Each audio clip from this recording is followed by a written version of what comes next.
Petrol sound వస్తుంది దానికి 330 వేస్తే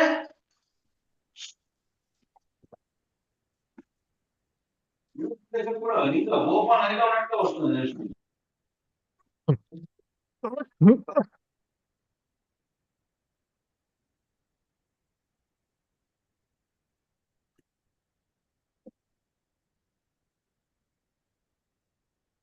ಮಾತಾಜಿ ಸ್ವಲ್ಪ ಮ್ಯೂಟ್ ಅಲ್ಲಿರಿ. ಹರೇ ಕೃಷ್ಣ.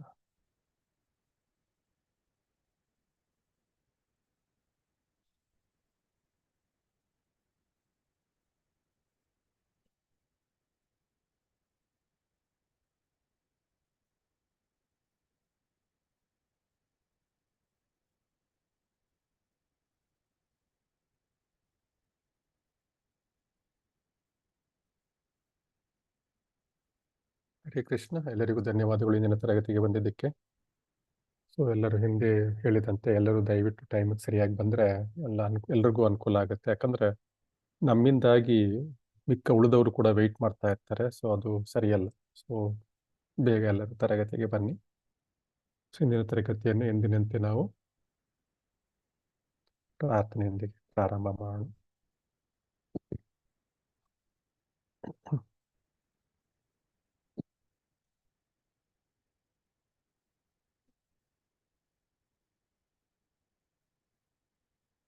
ಎಲ್ರಿಗೂ ಸ್ಕ್ರೀನ್ ಕಾಣಿಸ್ತಾ ಇದೆಯಾ?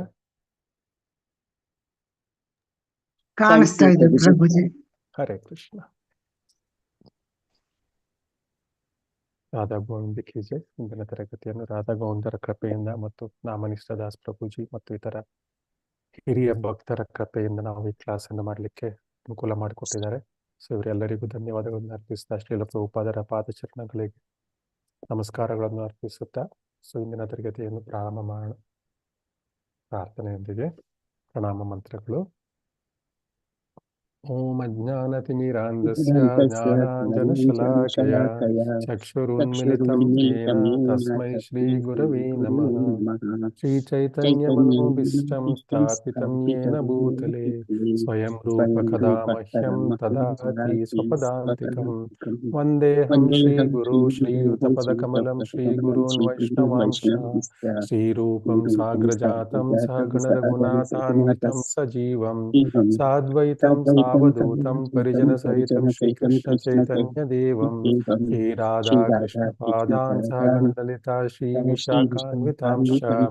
ಹೇ ಕೃಷ್ಣ ಕರುಣಾ ಸಿಂಧು ದೀನಬಂಧು ಜಗತ್ಪತೆ ಗೋಪೇಶ ಗೋಪಿಕಾ ಕಾಂತ ರಾಧಾ ಕಾಂತ ನಮೋಸ್ತುತೆ. ಸಪ್ತಕಾಂಚನ ಗೌರಾಂಗಿ ರಾಧೆ ವೃಂದಾವನೇಶ್ವರಿ ವೃಷಭಾನುಸುತೆ ದೇವಿ ಪ್ರಣಮಾಮಿ ಹರಿಪ್ರಿಯೆ. ವಾಂಛಾಕಲ್ಪತರುಭ್ಯಶ್ಚ ಕೃಪಾ ಸಿಂಧುಭ್ಯ ಏವ ಚ ಪತಿತಾನಾಂ ಪಾವನೇಭ್ಯೋ ವೈಷ್ಣವೇಭ್ಯೋ ನಮೋ ನಮಃ. ನಮೋ ವಿಶ್ವಪಾದಾಯ ಕೃಷ್ಣಪೃಷ್ಠಾಯ ಭೂತಲೆ ಶ್ರೀಮತಿ ಭಕ್ತಿ ವೇದಾಂತ ಸ್ವಾಮಿನಿತಿ ನಾಮಿನೇ. ನಮಸ್ತೆ ಸಾರಸ್ವತೀ ದೇವಿ ಗೌರವಾಣಿ ಪ್ರಚಾರಿಣೆ ನಿರ್ವಿಶೇಷ ಶೂನ್ಯವಾದಿ ಪಾಶ್ಚಾತ್ಯ ದೇಶತಾರಿಣಿ. ಜಯ ಶ್ರೀ ಕೃಷ್ಣ ಚೈತನ್ಯ ಪ್ರಭು ನಿತ್ಯಾನಂದ ಶ್ರೀ ಅದ್ವೈತ ಗದಾಧರ ಶ್ರೀವಾಸಾದಿ ಗೌರ ಭಕ್ತವೃಂದ. ಹರೇ ಕೃಷ್ಣ ಕೃಷ್ಣ ಕೃಷ್ಣ ಹರೇ ಹರೇ ಹರೇ ರಾಮ ರಾಮ ರಾಮ ಹರೇ ಹರೇ. ಹರೇ ಕೃಷ್ಣ. ಹರೇ ಕೃಷ್ಣ. ಇಂದಿನ ತರಗತಿಯಲ್ಲಿ ಯಾವ ಶ್ಲೋಕ ಮಾಡ್ಬೇಕು ನಾವು ಇವಾಗ? 14ನೇ ಶ್ಲೋಕ ಪ್ರಭುಜಿ. 14ನೇ ಶ್ಲೋಕ ಮಾಡಬೇಕು. ನಾವು ಭಾಗ 4ರಲ್ಲಿದ್ದೀವಿ. ಸೊ ಇದು ಅಂತಿಮ ಪ್ರಾರ್ಥನೆಗಳು. 15ನೇ ಶ್ಲೋಕವನ್ನು ನೋಡಿದ್ದೀವಿ. 15ನೇ ಶ್ಲೋಕದಲ್ಲಿ ಭಗವಂತನು ತನ್ನ ವೈಯಕ್ತಿಕ ಆನಂದಮಯ ರೂಪವನ್ನು ಬಹಿರಂಗಪಡಿಸಬೇಕು ಅಂತ ಮಾಡಿದ್ದ ಪ್ರಾರ್ಥನೆ. ಏನು ಪ್ರಾರ್ಥನೆ ಅಂದ್ರೆ, ಹಿರಣ್ಮಯೇನ ಪಾತ್ರೇಣ ಸತ್ಯಸ್ಯಾಪಿ ಹಿತಂ ಮುಖಂ ತತ್ವಂ ಪೋಷನ್ನ ಪಾವನನು ಸತ್ಯಧರ್ಮಾಯ ದೃಷ್ಟಯೇ. ಪ್ರಭುವೇ, ಸಕಲ ಜೀವಿಗಳ ಪೋಷಕನೇ, ನಿನ್ನ ನಿಜವಾದ ಮುಖ ನಿನ್ನ ಉಜ್ವಲವಾದ ತೇಜಸ್ಸಿನಿಂದ ಮುಚ್ಚಿ ಹೋಗಿದೆ, ನಮಗೆ ನೋಡ್ಲಿಕ್ಕೆ ಸಾಧ್ಯ ಇಲ್ಲ. ಯಾಕಂದ್ರೆ ಭಗವಂತನ ಒಂದು ಇದೇನಿದೆ,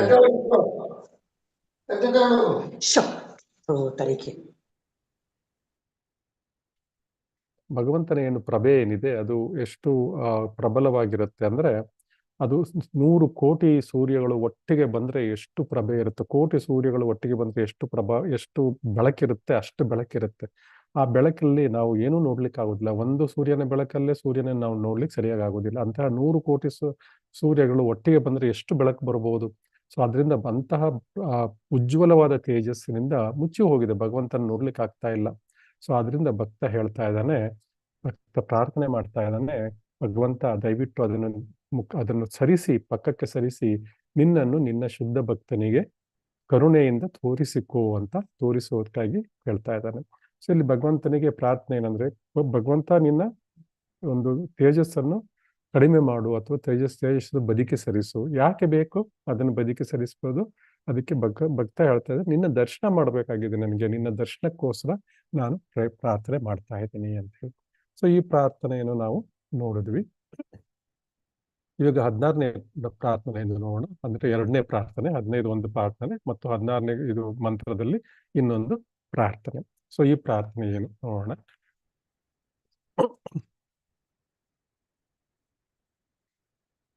ಊಷನ್ಯೇ ಕರ್ಷಯಮ ಸೂರ್ಯ ಪ್ರಜಾಪತ್ಯಾಯೂಹರಶ್ಮಿನ್ ಸಮೋಹ ತೇಜೋ ಯತ್ತೇ ರೂಪಂ ಕಲ್ಯಾಣತಮಂ ತತ್ತೇ ಪಶ್ಯಾಮಿ ಯೋ ವಸೌ ಪುರುಷ ಸೋ ಅಸ್ಮಸ್ಕಿ. ಊಷನ್ಯ ಕರ್ಷೇಯಮ ಸೂರ್ಯ ಪ್ರಜಾಪತ್ಯ ಭೂಷಣ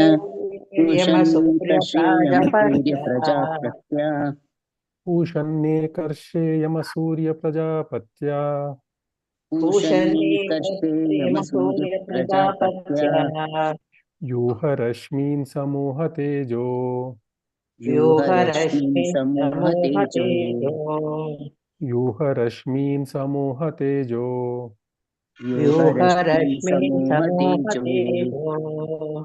ಊಷನ್ಯೇ ಕರ್ಷಯಮ ಸೂರ್ಯ ಪ್ರಜಾಪತ್ಯ ಯೂಹ ರಶ್ಮೀನ್ ಸಮೂಹ ತೇಜೋ ಭೂಷಣ್ಯೇ ಕರ್ಷೇಯಮ ಸೂರ್ಯ ಪ್ರಜಾಪತ್ಯ ವ್ಯೂಹ ರಶ್ಮಿನ್ ಸಮೂಹ ತೇಜೋ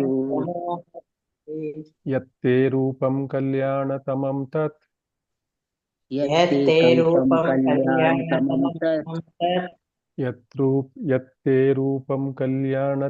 ತತ್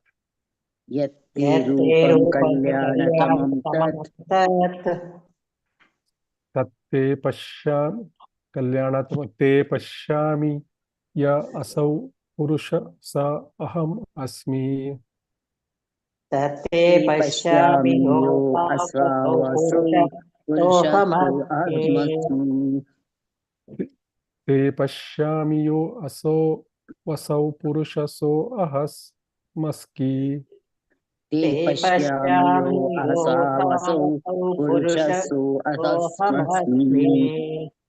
ಹರೇ ಕೃಷ್ಣ. ಯಾರಾದ್ರೂ ಓದ್ತೀರಾ ಶ್ಲೋಕ?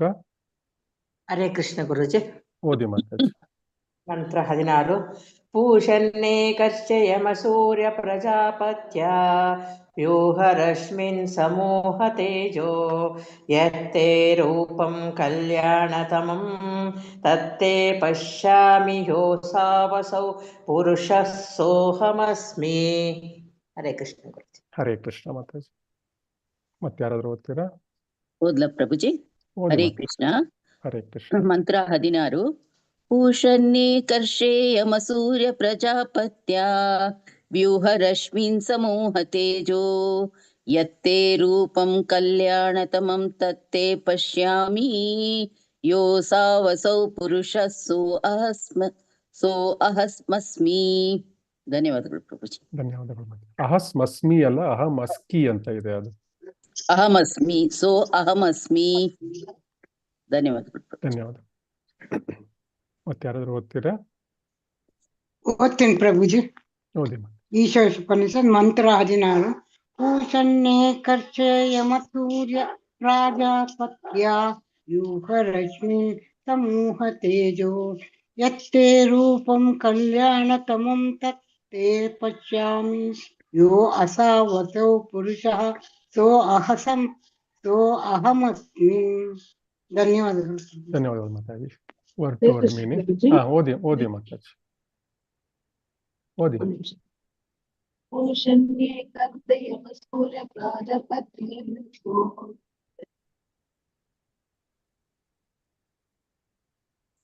ಕೇಳಿಸ್ತಿಲ್ಲ ಮಾತಾಜಿ.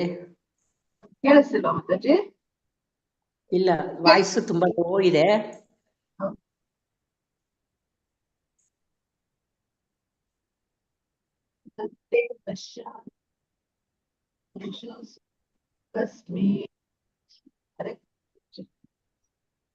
ಹರೇ ಕೃಷ್ಣ. ಇನ್ಯಾರ್ದು ಓದ್ತೀರಾ? Okay, word to word meaning ನೋಡೋಣ. ಪೂಷನ್ ಹೇ ಪಾಲಕನೇ, ಪೂಷನ್ ಹೇ ಪಾಲಕನೇ, ಏಕರ್ಷೆ ಆದಿತತ್ವಜನೇ, ಏಕರ್ಷೆ ಆದಿತತ್ವಜನೇ, ಯಮ ನಿಯಂತ್ರಣ ತತ್ವ, ಯಮ ನಿಯಂತ್ರಣ ತತ್ವ, ಸೂರ್ಯ ಸೂರಿಗಳ ಭಕ್ತಾಗ್ರೇಸರ ಗಮ್ಯಸ್ಥಾನನೇ, ಸೂರ್ಯ ಸೂರಿಗಳ ಭಕ್ತಾಗ್ರೇಸರರ ಗಮ್ಯಸ್ಥಾನನೇ, ಪ್ರಜಾಪತಿಗಳ ಒಳಿತನ್ನು ಬಯಸುವವನೇ, ಪ್ರಜಾಪತಿಗಳ ಒಳಿತನ್ನು ಬಯಸುವವನೇ, ವ್ಯೂಹ ತೆಗೆ, ರಶ್ಮಿಗಳನ್ನು, ರಶ್ಮಿಗಳನ್ನು, ಸಮೂಹ ದಯೆಯಿಂದ ಹಿಂದೆಗೆದುಕೋ,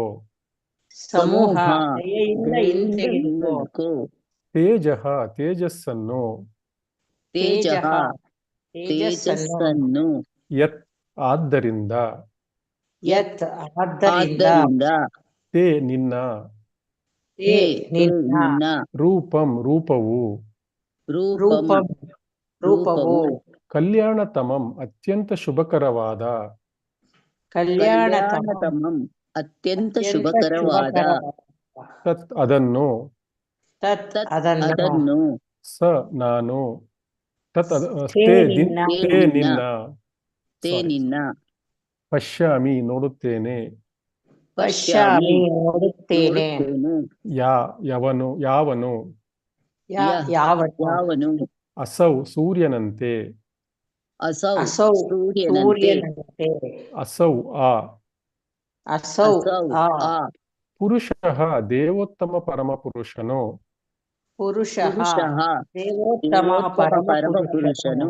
ಸ ನಾನು, ಅಹಂ ಅಸ್ಮಿ ನಾನಾಗಿದ್ದೇನೆ. ಅನುವಾದ ಮತ್ತು ಭಾವಾರ್ಥ ಶ್ರೀಲ ಪ್ರಭುಪಾದರಿಂದ. ಶ್ರೀಲ ಪ್ರಭುಪಾದರಿಗೆ ಜಯವಾಗಲಿ.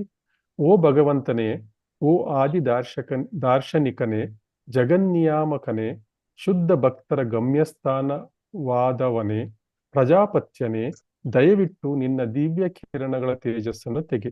ಆಗ ನಾನು ನಿನ್ನ ಆನಂದಮಯ ಸ್ವರೂಪವನ್ನು ನೋಡಲು ಸಾಧ್ಯ.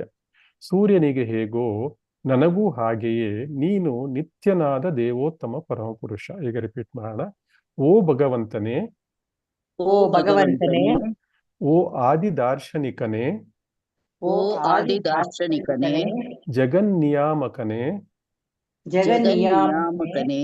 ಶುದ್ಧ ಭಕ್ತರ ಗಮ್ಯಸ್ಥಾನವಾದವನೇ,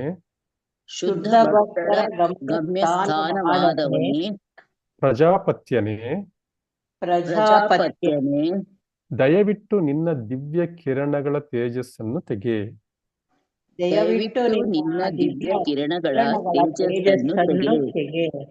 ಆಗ ನಾನು ನಿನ್ನ ಆನಂದಮಯ ಸ್ವರೂಪವನ್ನು ನೋಡಲು ಸಾಧ್ಯ.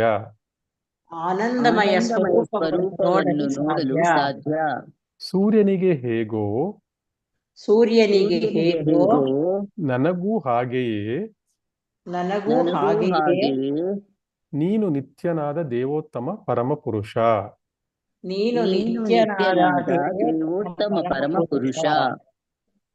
ಓದ್ತೀರಾ ಹರಿಣಿ ಮಾತಾಜಿ? ಓದ್ತೀನಿ ಪ್ರಭುಜಿ, ಓದಿ ಓದ್ತೀನಿ. ಹರೇ ಕೃಷ್ಣ. ಹರೇ ಕೃಷ್ಣ. ಮಂತ್ರ 16. ಭಾವಾರ್ಥ. ಶ್ರೀಲ ಪ್ರಭುಪಾದರಿಂದ ಶ್ರೀಲ ಪ್ರಭುಪಾದರಿಗೆ ಜಯವಾಗಲಿ. ಸೂರ್ಯನು ಅವನ ಕಿರಣಗಳು ಗುಣದಲ್ಲಿ ಒಂದೇ. ಅದೇ ರೀತಿ ಭಗವಂತನು ಜೀವಿಗಳು ಗುಣದಲ್ಲಿ ಒಂದೇ. ಸೂರ್ಯನ ಕಿರಣ ಕಣಗಳು ಅಸಂಖ್ಯಾತ. ಸೂರ್ಯನ ಕಿರಣಗಳು ಸೂರ್ಯನ ಭಾಗವೇ ಆಗಿವೆ. ಸೂರ್ಯನು ಎರಡು ಸೇರಿದರೆ ಸೂರ್ಯ. ಸೂರ್ಯನಲ್ಲಿ ಸೂರ್ಯ ದೇವನಿದ್ದಾನೆ. ಅದೇ ರೀತಿ ಬ್ರಹ್ಮಜ್ಯೋತಿ. ಒಂದು ಬಿಟ್ಬಿಟ್ರಿ ನೀವು. ಸೂರ್ಯನು ಹೌದು. ಅವನ ಇದನ್ನ ಬಿಟ್ಬಿಟ್ರಿ ನೋಡಿ. ಎರಡೂ ಸೇರಿದ್ದಾರೆ. ಸೂರ್ಯನು ಅವನ ಕಿರಣಗಳು ಎರಡೂ ಸೇರಿದರೆ ಸೂರ್ಯ. ಸೂರ್ಯ ಓದ್ದೆ ಪ್ರಭುಜಿ. ಹಾ, ಸೂರ್ಯನು ಓದಿದ್ರಾ? ಎರಡೂ Okay. ಸೇರಿದರೆ ಸರಿ ಸೂರ್ಯ. ಸರಿ, ಓದಿ. ಸೂರ್ಯನಲ್ಲಿ ಸೂರ್ಯ ದೇವನಿದ್ದಾನೆ. ಅದೇ ರೀತಿ ಬ್ರಹ್ಮಜ್ಯೋತಿ ಹೊರಹೊಮ್ಮುತ್ತಿರುವ ಆಧ್ಯಾತ್ಮಿಕ ಲೋಕವಾದ ಗೋಲೋಕ ವೃಂದಾವನದಲ್ಲಿ ಶಾಶ್ವತನಾದ ಭಗವಂತನಿದ್ದಾನೆ. ಇದನ್ನು ಬ್ರಹ್ಮ ಸಂಹಿತೆಯಲ್ಲಿ ಹೀಗೆ ಹೇಳಿದೆ. ಚಿಂತಾಮಣಿ ಪ್ರಕರ ಸದ್ಮಸು ಕಲ್ಪ ವೃಕ್ಷ ಲಕ್ಷಾವೃತೇಷು ಸುರಭಿರ್ ಅಭಿಪಾಲಯಂತಂ ಲಕ್ಷ್ಮೀ ಸಹಸ್ರ ಶತ ಸಂಭ್ರಮ ಸೇವ್ಯಮಾನಂ ಗೋವಿಂದಮಾದಿ ಪುರುಷಂ ತಮಹಂ ಭಜಾಮಿ. ಆದಿಪುರುಷನು ಗೊಲ್ಲನು ಆಧ್ಯಾತ್ಮಿಕ ರತ್ನಗಳಿಂದ ತುಂಬಿದ ಧಾಮಗಳಲ್ಲಿ ಸಕಲ ಅಭೀಷ್ಟಗಳನ್ನು ಪೂರೈಸುವವನು ಲಕ್ಷ ಲಕ್ಷ ಕಲ್ಪ ವೃಕ್ಷಗಳಿಂದ ಸುತ್ತುವರಿಯಲ್ಪಟ್ಟು ಸಹಸ್ರಾರು ಲಕ್ಷ್ಮಿಯರಿಂದ ಪೂಜ್ಯ ಭಾವದಿಂದಲೂ ಪ್ರೀತಿಯಿಂದಲೂ ಸೇವಿಸಲ್ಪಟ್ಟವನು ಆದ ಗೋವಿಂದನನ್ನು ಪೂಜಿಸುತ್ತೇನೆ. ಬ್ರಹ್ಮ ಸಂಹಿತೆ 5.29. ಓದಿ ಮತ್ತೆ ಮುಂದುವರಿಸಿ. ಸೂರ್ಯ ಲೋಕದಿಂದ ಸೂರ್ಯ ಕಿರಣಗಳು ಹೊರಹೊಮ್ಮುವಂತೆ ಬ್ರಹ್ಮಜ್ಯೋತಿಯು ಶ್ರೇಷ್ಠ ಆಧ್ಯಾತ್ಮಿಕ ಲೋಕವಾದ ಗೋಲೋಕ ವೃಂದಾವನದಿಂದ ಹೊರಹೊಮ್ಮಿದ ಕಿರಣಗಳೆಂದು ಬ್ರಹ್ಮ ಸಂಹಿತೆಯಲ್ಲಿ ಹೇಳಿದೆ. ಬ್ರಹ್ಮಜ್ಯೋತಿಯ ಕೋರೈಸುವ ಬೆಳಕನ್ನು ದಾಟದೆ ಒಬ್ಬನು ಭಗವದ್ಧಾಮದ ಬಗ್ಗೆ ತಿಳಿದುಕೊಳ್ಳಲಾರನು. ಅದ್ವೈತವಾದಿಯು ಬ್ರಹ್ಮಜ್ಯೋತಿಯ ಕಣ್ಣು ಕೋರೈಸುವ ಬೆಳಕಿನಿಂದ ಕುರುಡಾಗಿ ಭಗವಂತನ ನಿಜ ಧಾಮವನ್ನಾಗಲಿ ಅವನ ದಿವ್ಯ ರೂಪವನ್ನಾಗಲಿ ಸಾಕ್ಷಾತ್ಕರಿಸಿಕೊಳ್ಳಲಾರ.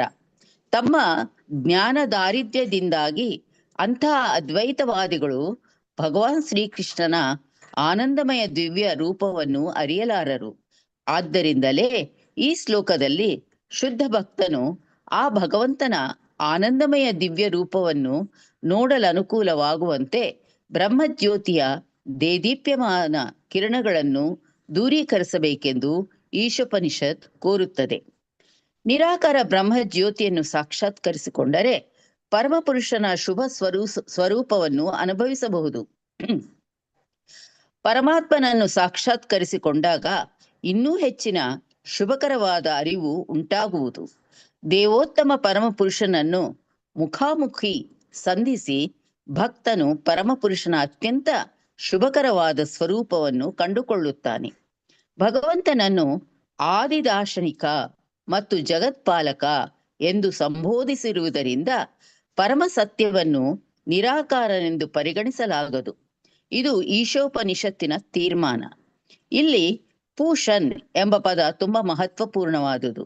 ಏಕೆಂದರೆ ಭಗವಂತನು ಸಕಲ ಜೀವಿಗಳ ಯೋಗಕ್ಷೇಮ ನೋಡಿಕೊಂಡರೂ ಅವನು ತನ್ನ ಭಕ್ತರ ಯೋಗಕ್ಷೇಮವನ್ನು ವಿಶೇಷವಾಗಿ ನೋಡಿಕೊಳ್ಳುತ್ತಾನೆ. ನಿರಾಕಾರ ಬ್ರಹ್ಮಜ್ಯೋತಿಯನ್ನು ದಾಟಿ ಭಗವಂತನ ಸಾಕಾರ ಸ್ವರೂಪವನ್ನು, ಅವನ ಶುಭಕರ ಶಾಶ್ವತ ಸ್ವರೂಪವನ್ನು ನೋಡಿದ ನಂತರ ಭಕ್ತನು ಪರಮಸತ್ಯವನ್ನು ಪೂರ್ತಿಯಾಗಿ ಅರಿಯುತ್ತಾನೆ. ಇದು ಓದ್ಬೇಕಾ ಪ್ರಭುಜಿ? ಹರೇ ಕೃಷ್ಣ ಪ್ರಭುಜಿ. ಓದಂಗಿದ್ರೆ ಓದಿ. ಪೂಷನ್ನೇ ಕಶ್ಚ ಯಮ ಸೂರ್ಯ ಪ್ರಜಾವತ್ಯ ವ್ಯೂಹ ರಶ್ಮಿನ್ ಸಮೂಹ ತೇಜೋ ಯತ್ತೇ ರೂಪಂ ಕಲ್ಯಾಣತನಂ ತತ್ತೇ ವಶ್ಯಾಮಿ ಯೋ ಅವಸಾವಸೌ ಪುರುಷಃ ಸೋ ಅಹಂ ಅಸ್ಮಿ. ಧನ್ಯವಾದಗಳು ಪ್ರಭುಜಿ. ಧನ್ಯವಾದಗಳು. ಹರೇ ಕೃಷ್ಣ. ಗೀತಾ ಮಾತಾಜಿ ಓದ್ತೀರಾ? ಗುರುಜಿ. ಹರೇ ಓದಿ.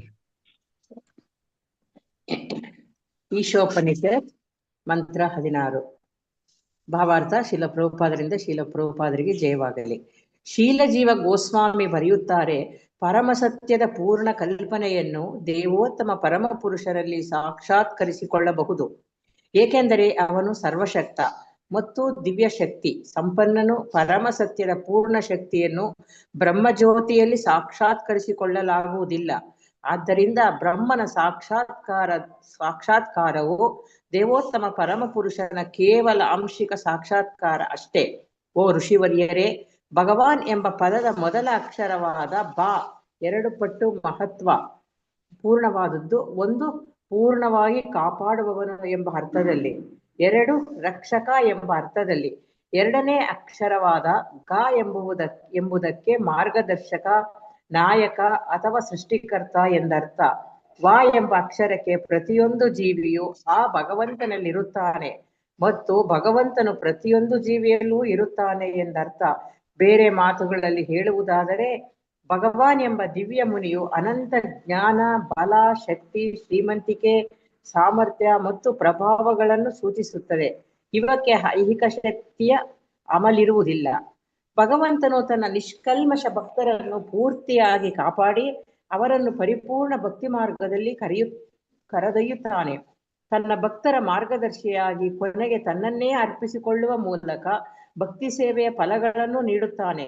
ಭಗವಂತನ ಭಕ್ತರು ಭಗವತ್ ಕೃಪೆಯಿಂದ ಭಗವಂತನನ್ನು ಕಣ್ಣಾರೆ ನೋಡುತ್ತಾರೆ.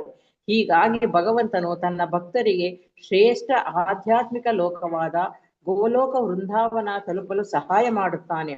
ಸೃಷ್ಟಿಕರ್ತನಾಗಿ ಅವನು ತನ್ನ ಭಕ್ತನಿಗೆ ಅಂತಿಮವಾಗಿ ತನ್ನನ್ನು ಸೇರಲು ಅವಶ್ಯಕವಾದ ಅರ್ಹತೆಗಳನ್ನು ನೀಡಬಲ್ಲನು. ಭಗವಂತನು ಸಕಲ ಕಾರಣಗಳಿಗೂ ಕಾರಣನು ಮತ್ತು ಅವನಿಗೆ ಕಾರಣಕರ್ತನಾರು ಇಲ್ಲದಿರುವುದರಿಂದ ಅವನೇ ಮೂಲ ಕಾರಣನು. ಹರೇ ಕೃಷ್ಣ ಮಾತಾಜಿ, ಧನ್ಯವಾದಗಳು. ಧನ್ಯವಾದಗಳು. ಲಕ್ಷ್ಮೀ PM ಮಾತಾಜಿ ಓದ್ತೀರಾ? ಹರೇ ಕೃಷ್ಣ. ಓದ್ತೀನಿ ಪ್ರಭುಜಿ, ಮ್ಯೂಟ್ ಆಗ್ಲಿಲ್ಲ ಬೇಗ. ಓದಿ ಮತ್ತೆ. ಈಶೋಪನಿಷತ್ ಮಂತ್ರ 16. ಪರಿಣಾಮವಾಗಿ ಅವನು ತನ್ನ ಆಂತರಿಕ ಶಕ್ತಿಯನ್ನು ಪ್ರಕಟಗೊಳಿಸಿ ಆತ್ಮಾರಾಮನಾಗಿರುತ್ತಾನೆ. ಬಾಹ್ಯ ಶಕ್ತಿ ಸ್ವತಃ ಅವನಿಂದಲೇ ಪ್ರಕಟವಾಗುವುದಿಲ್ಲ, ಏಕೆಂದರೆ ಅವನು ತಾನೇ ಪುರುಷರಾಗಿ ವಿಸ್ತಾರಗೊಳ್ಳುತ್ತಾನೆ ಮತ್ತು ಆ ರೂಪಗಳಲ್ಲಿ ಅವನು ಐಹಿಕ ಅಭಿವ್ಯಕ್ತಿಯನ್ನು ಸೃಷ್ಟಿ ಮಾಡುತ್ತಾನೆ. ಅಂಥ ವಿಸ್ತರಣೆಗಳಿಂದ ಅವನು ಸೃಷ್ಟಿ, ಸ್ಥಿತಿ, ಲಯಗಳನ್ನು ಮಾಡುತ್ತಾನೆ. ಜೀವಿಗಳು ಕೂಡ ಭಗವಂತನ ಸ್ವಾಂಶ ವಿಸ್ತರಣೆಗಳೇ ಮತ್ತು ಅವರಲ್ಲಿ ಕೆಲವರು ಪ್ರಭುಗಳಾಗಿ ಪರಮಪ್ರಭುವನ್ನು ಅನುಕರಿಸುವುದರಿಂದ ಪ್ರಕೃತಿಯ ಮೇಲೆ ಪ್ರಭುತ್ವ ನಡೆಸುವ ಅವರ ಒಲವನ್ನು ಪೂರೈಸಿಕೊಳ್ಳಲು ಅವನು ಅವರಿಗೆ ಅವಕಾಶ ಮಾಡಿಕೊಟ್ಟು ಜಗತ್ತನ್ನು ಪ್ರವೇಶಿಸಲು ಅವಕಾಶ ಮಾಡಿಕೊಡುತ್ತಾನೆ. ಅವನ ವಿಭಿನ್ನಾಂಶಗಳಾದ ಜೀವಿಗಳು ಇರುವುದರಿಂದಾಗಿ ಇಡೀ ಇಂದ್ರಿಯ ಗೋಚರ ಜಗತ್ತನ್ನು ಕ್ರಿಯೆ ಮತ್ತು ಪ್ರತಿಕ್ರಿಯೆಗಳಿಗೆ ಒಳಪಡಿಸಲಾಗುವುದು. ಹೀಗೆ ಜೀವಿಗಳಿಗೆ ಐಹಿಕ ಪ್ರಕೃತಿಯ ಮೇಲೆ ಪ್ರಭುತ್ವ ನಡೆಸಲು ಪೂರ್ಣ ಸೌಕರ್ಯಗಳನ್ನು ಕೊಡಲಾಗುವುದು. ಆದರೆ ಎಲ್ಲದರ ನಿಯಾಮಕನೆಂದರೆ ಪುರುಷರಲ್ಲೊಬ್ಬರಾದ ಸ್ವಾಂಶ ವಿಸ್ತರಣ ಸ್ವರೂಪದ ಪರಮಾತ್ಮನೇ. ಹೀಗಾಗಿ ಜೀವಿಗೂ ಆತ್ಮನಿಗೂ ನಿಯಾಮಕನಾದ ಭಗವಂತನಿಗೂ ಪರಮಾತ್ಮನಿಗೂ ತುಂಬಾ ವ್ಯತ್ಯಾಸವಿದೆ. ಪರಮಾತ್ಮನು ನಿಯಾಮಕನಾದರೆ ಆತ್ಮನು ನಿಯಂತ್ರಣಕ್ಕೊಳಪಟ್ಟವನು. ಆದ್ದರಿಂದ ಅವರು ಒಂದೇ ಮಟ್ಟದಲ್ಲಿ ಇರಲಾರರು. ಪರಮಾತ್ಮನು ಆತ್ಮನೊಡನೆ ಸಂಪೂರ್ಣವಾಗಿ ಸಹಕರಿಸುವುದರಿಂದ ಅವನನ್ನು ಜೀವಿಯು ಶಾಶ್ವತ ಒಡನಾಡಿ ಎಂದು ಕರೆಯುತ್ತಾರೆ. ಹರೇ ಕೃಷ್ಣ ಮೇಲೆ ಮಾತಾಜಿ, ಮಾಡಬೇಕು. ಧನ್ಯವಾದಗಳು. ಧನ್ಯವಾದಗಳು ಪ್ರಭುಜಿ. ಲಕ್ಷ್ಮೀ BV ಮಾತಾಜಿ ಓದ್ತೀರಾ? ಹರೇ ಕೃಷ್ಣ ಪ್ರಭುಜಿ. ಓದಿ ಮಾತಾಜಿ. ಶ್ರೀ ಭಗವಂತನ ಸರ್ವಾಂತರ್ಯಾಮಿ ಸ್ವರೂಪವನ್ನು ಬ್ರಹ್ಮನ್ ಎಂದು ಕರೆಯುತ್ತಾರೆ. ಇದು ಜಾಗೃತ ಅವಸ್ಥೆಯಲ್ಲೂ ನಿದ್ರಾವಸ್ಥೆಯಲ್ಲೂ ಶಕ್ತಿಯ ಅವಸ್ಥೆಗಳಲ್ಲೂ ಇರುತ್ತದೆ.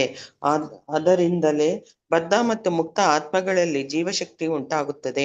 ಭಗವಂತನೇ ಪರಮಾತ್ಮ ಮತ್ತು ಬ್ರಹ್ಮನ್ ಈ ಇಬ್ಬರ ಮೂಲವಾದ್ದರಿಂದ ಅವನೇ ಸಕಲ ಜೀವಿಗಳ ಮತ್ತು ಚರಾಚರಗಳ ಮೂಲ. ಇದನ್ನು ಬಲವನ್ನು ತನ್ನನ್ನು ಭಗವಂತನ ಭಕ್ತಿ ಸೇವೆಯಲ್ಲಿ ತೊಡಗಿಸಿಕೊಳ್ಳುತ್ತಾನೆ. ಅಂತ ಶುದ್ಧನೂ ಜ್ಞಾನಿಯೂ ಆದ ಭಗವದ್ ಭಕ್ತನು ಭಗವಂತನಲ್ಲಿ ಪೂರ್ತಿಯಾಗಿ ಅನುರಕ್ತನಾಗುತ್ತಾನೆ. ಅಂಧ ಭಕ್ತನು ಸಮಾನ ಮನಸ್ಕರಾದ ಇತರ ಭಕ್ತರೊಡನೆ ಸೇರಿದಾಗ ಅವರಿಗೆ ಭಗವಂತನ ಅಂತಹ ಭಕ್ತರು, ಆಕ್ಚುಲಿ ಅದು ಅಂತಹ ಅಂತಿರ್ಬೇಕಿತ್ತು, ಅಂತ ಭಕ್ತರು ಅಂತ. ಓಕೆ ಗುರುಜಿ. ಅಂತಹ ಭಕ್ತನು ಸಮಾನ ಮನಸ್ಕರಾದ ಇತರ ಭಕ್ತರೊಡನೆ ಸೇರಿದಾಗ ಅವರಿಗೆ ಭಗವಂತನ ದಿವ್ಯ ಲೀಲಾ ವಿನೋದಗಳನ್ನು ಸ್ತುತಿಸದೆ ಬೇರಾವ ಕೆಲಸವೂ ಇರುವುದಿಲ್ಲ. ಶುದ್ಧ ಭಕ್ತರಷ್ಟು ಪರಿಪೂರ್ಣರಲ್ಲದವರು ಮತ್ತು ಭಗವಂತನ ಕೇವಲ ಬ್ರಹ್ಮನ್ ಅಥವಾ ಪರಮಾತ್ಮ ಸ್ವರೂಪಗಳನ್ನು ಅರಿತಿರುವವರು ಪರಿಪೂರ್ಣ ಭಕ್ತರ ಕಾರ್ಯ ಚಟುವಟಿಕೆಗಳನ್ನು ಮೆಚ್ಚಲಾರರು. ಭಗವಂತನು ಯಾವಾಗಲೂ ಶುದ್ಧ ಭಕ್ತರಿಗೆ ಅವಶ್ಯಕವಾದ ಜ್ಞಾನವನ್ನು ನೀಡಿ ನೆರವು ನೀಡುತ್ತಾನೆ. ಹೀಗಾಗಿ ಭಗವಂತನ ವಿಶೇಷಾನುಗ್ರಹದಿಂದ ಅಜ್ಞಾನಾಂಧಕಾರವೆಲ್ಲ ಮಾಯವಾಗುತ್ತದೆ. ಊಹಾಪೋಹ ಮಾಡುವ ದಾರ್ಶನಿಕರು ಮತ್ತು ಯೋಗಿಗಳು ಇದನ್ನು ಊಹಿಸಿಕೊಳ್ಳಲು ಸಾಧ್ಯವಿಲ್ಲ, ಏಕೆಂದರೆ ಅವರು ಹೆಚ್ಚು ಕಡಿಮೆ ತಮ್ಮ ಬಲವನ್ನೇ ಅವಲಂಬಿಸಿರುತ್ತಾರೆ. ಕಠೋಪನಿಷತ್ತಿನಲ್ಲಿ ಹೇಳಿರುವಂತೆ ಭಗವಂತನ ಅನುಗ್ರಹವಿರುವವರು ಮಾತ್ರ ಭಗವಂತನನ್ನು ಅರಿಯಬಲ್ಲರು, ಬೇರ್ಯಾರಿಂದಲೂ ಸಾಧ್ಯವಿಲ್ಲ. ಅಂತ ವಿಶೇಷಾನುಗ್ರಹಗಳು ಅವನ ಶುದ್ಧ ಭಕ್ತರಿಗೆ ಮಾತ್ರ ದೊರಕುತ್ತವೆ. ಹೀಗೆ ಈಶೋಪನಿಷತ್ ಬ್ರಹ್ಮಜ್ಯೋತಿಯವರ ಪರಿಧಿಗೆ ಮೀರಿದ ಭಗವದ್ ಅನುಗ್ರಹದ ಬಗ್ಗೆ ತಿಳಿಸುತ್ತದೆ. ಹರೇ ಕೃಷ್ಣ ಹರೇ ಕೃಷ್ಣ. ಪ್ರಭುಜಿ, ಹರೇ ಧನ್ಯವಾದಗಳು. ಕೃಷ್ಣ. ಧನ್ಯವಾದಗಳು. ಸೊ ಯಾರಾದರೂ ಸಮರೈಸ್ ಮಾಡ್ತೀರಾ ಇದನ್ನ? ಒಂದೊಂದು ಸೆಂಟೆನ್ಸ್ ಹೇಳಿ ಸಾಕು ಎಲ್ರು.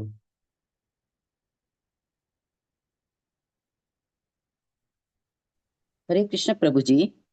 ಹೇಳಿ ಈ ಮಾತಾಡಿ. ಮಂತ್ರದಲ್ಲಿ ಹ್ಮ್ ಆ ಭಾವಾರ್ಥದಲ್ಲಿ ಸಹ ಹ್ಮ್ ದೇವರ ಭಗವಂತನ 3 ರೂಪಗಳ ಬಗ್ಗೆ ಕೂಡ ತಿಳಿಸ್ಕೊಡ್ತಾರೆ. ಅದೇ ಮುಖ್ಯವಾದದ್ದು ಈ ಶ್ಲೋಕದಲ್ಲಿ. ಅದೇ ಮುಂದುವರಿಬೇಕಾ ಪ್ರಭುಜಿ? ಅವು ಬ್ರಹ್ಮಜ್ಯೋತಿ, ಎರಡನೇದು ಇದು ಏನು ಪರಮಾತ್ಮ, ಮೂರನೇದು ಭಗವಂತ. ಸೊ ಈ ಬ್ರಹ್ಮೇತಿ ಪರಮಾತ್ಮೇತಿ ಭಗವಾನೇತಿ. ಭಗವದ್ಗೀತೆ ಈ ಮೂರನ್ನು ತಿಳಿದುಕೊಳ್ಳಲಿಕ್ಕೆ ಸಾಧ್ಯ ಇದ್ದವನು ಕೇವಲ ಇವನು ಮಾತ್ರ. ಯಾರು? ಶುದ್ಧ ಜೀವಿ, ಶುದ್ಧ ಭಕ್ತ. ಹಂಗಾಗಿ ಇವು ಮೂರನ್ನು ತಿಳ್ಕೊಳ್ಳಿಕ್ಕೆ ಇವ್ರಿಗೆ ಸಾಧ್ಯ ಆಗೋದಿಲ್ಲ. ಅದನ್ನ ಇಲ್ಲಿ ಅಷ್ಟು ಡೀಟೇಲ್ ಆಗಿ ಏನ್ ಹೇಳಿಲ್ಲ ಆಗ್ಲಿ, ಮಾಯಾವಾದಿಗಳಿಗಾಯ್ತು ಅವ್ರಿಗೆಲ್ಲ ಸಾಧ್ಯ ಆಗೋದಿಲ್ಲ. ಯಾಕೆಂದ್ರೆ ಎಷ್ಟು ಬಲವಾಗಿರತ್ತೆ ಬ್ರಹ್ಮಜ್ಯೋತಿ ಅಂತಂದ್ರೆ ಅದನ್ನ ತೂರಿ ಒಳಗೆ ಹೋಗ್ಲಿಕ್ಕೆ ಅವ್ರು ಸಾಧ್ಯ ಆಗಿಲ್ಲ. ಅವ್ರಿಷ್ಟೇ ಬ್ರಹ್ಮನ್ನೇ ಭಗವಂತ ಅಂತ ಅನ್ಕೊಂಡು ಅಷ್ಟನ್ನೇ ಮಾತ್ರ ಅವರು ಸ್ವೀಕರಿಸ್ತಾರೆ.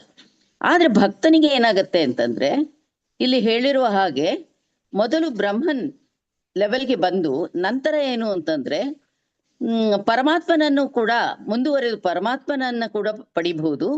ಅದಾದ್ಮೇಲೆ ಅದನ್ನೂ ಮುಂದುವರಿಸಿ ಭಕ್ತಿ ಯೋಗದಲ್ಲಿ ಏನು ಅಂತಂದ್ರೆ ಭಗವಂತನನ್ನು ಕೂಡ ಸೇರಬಹುದು, ಅಂದ್ರೆ ಅರಿಯಬಹುದು ಅಂತ ಅನ್ನೋದ್ರ ಬಗ್ಗೆ ಈ ಮಂತ್ರದಲ್ಲಿ ತಿಳಿಸಿದೆ. ಆಮೇಲೆ ಪೂಷನ್ ಅನ್ನೋದು ಬಹಳ ಮುಖ್ಯವಾಗಿ ನಮಗೆ ಇಲ್ಲಿ ತಿಳಿಸಿದೆ. ಆ ಪದ ಬಹಳ ಮುಖ್ಯವಾಗಿ ಈ ಮಂತ್ರದಲ್ಲಿ ತಗೊಳ್ಳಿಕ್ಕೆ ಸಾಧ್ಯ ಆಗಿದೆ. ಹರೇ ಕೃಷ್ಣ ಪ್ರಭುಜಿ. ಹರೇ ಕೃಷ್ಣ. ಧನ್ಯವಾದಗಳು, ಚೆನ್ನಾಗಿ ಹೇಳಿದ್ದೀರಾ. ಇನ್ಯಾರಾದ್ರೂ ಆಡ್ ಮಾಡ್ತೀರಾ? ಮಾತಾಜಿ ಬಿಟ್ಟಿದ್ದನ್ನ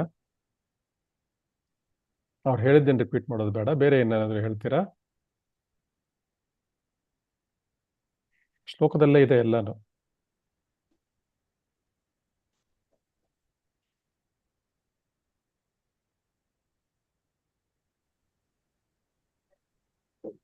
ಯಾರಿಗೂ ಹೇಳಲಿಕ್ಕಿಲ್ವಾ? ಸರಿ, ಹಾಗಾದ್ರೆ ಪ್ರಭುಜಿ, ಭಗವಂತನನ್ನು ತಿಳಿದವರು ಮಾತ್ರ ಅವನ ವಿಶೇಷ ಅನುಗ್ರಹ ಪಡಿಬಹುದು ಗುರುಜಿ. ಶುದ್ಧ ಭಕ್ತರಿಗೆ ಮಾತ್ರ ದೊರಕತ್ತೆ. ಕರೆಕ್ಟ್. ಕರೆಕ್ಟ್. ಮತ್ತೆ ಭಗವಂತನ ಒಂದು ವೈಭವೀಕರಣ ಕೂಡ ಮಾಡಲಾಗಿದೆ ಇಲ್ಲಿ ಪ್ರಾರಂಭದಲ್ಲಿ. ಸೊ ಇಲ್ಲಿ ಭಗವಂತನೇ ಹೇಳಿದಾನೆ, ಓ ಭಗವಂತನೇ, ಆದಿದಾರ್ಶನಿಕನೇ, ಜಗನ್ನಿಯಾಮಕನೇ, ಶುದ್ಧ ಭಕ್ತರ ಗಮ್ಯಸ್ಥಾನವಾದವನೇ, ಪ್ರಜಾಪತ್ಯನೇ. ಸೊ ಇವೆಲ್ಲ ಭಗವಂತನ ಟೈಟಲ್ಗಳು. ಸೊ ಇವೆಲ್ಲ ಭಗವಂತನ ಟೈಟಲ್ಗಳು ಹೇಗೆ ಭಗವಂತನನ್ನು ಇಲ್ಲಿ ಭಕ್ತ ಏನ್ ಮಾಡ್ತಾ ಇದ್ದಾನೆ, ಭಗವಂತನನ್ನು ಗ್ಲೋರಿಫೈ ಮಾಡ್ತಾ ಇದ್ದಾನೆ, ಅಂದ್ರೆ ಒಂದು ಇದು ಮಾಡ್ತಾ ಇದ್ದಾನೆ, ಒಂದು ಹೊಗಳ್ತಾ ಇದ್ದಾನೆ, ವೈಭವೀಕರಿಸ್ತಾ ಇದ್ದಾನೆ, ಹೊಗಳ್ತಾ ಇದ್ದಾನೆ, ಗ್ಲೋರಿಫೈ ಮಾಡ್ತಾ ಇದ್ದಾನೆ. ಸೊ ಗ್ಲೋರಿಫೈ ಮಾಡಿ ನಾವು ಯಾವಾಗ್ಲೂ ಪ್ರಾರ್ಥನೆ ಮಾಡುವುದು ಹೇಗೆ?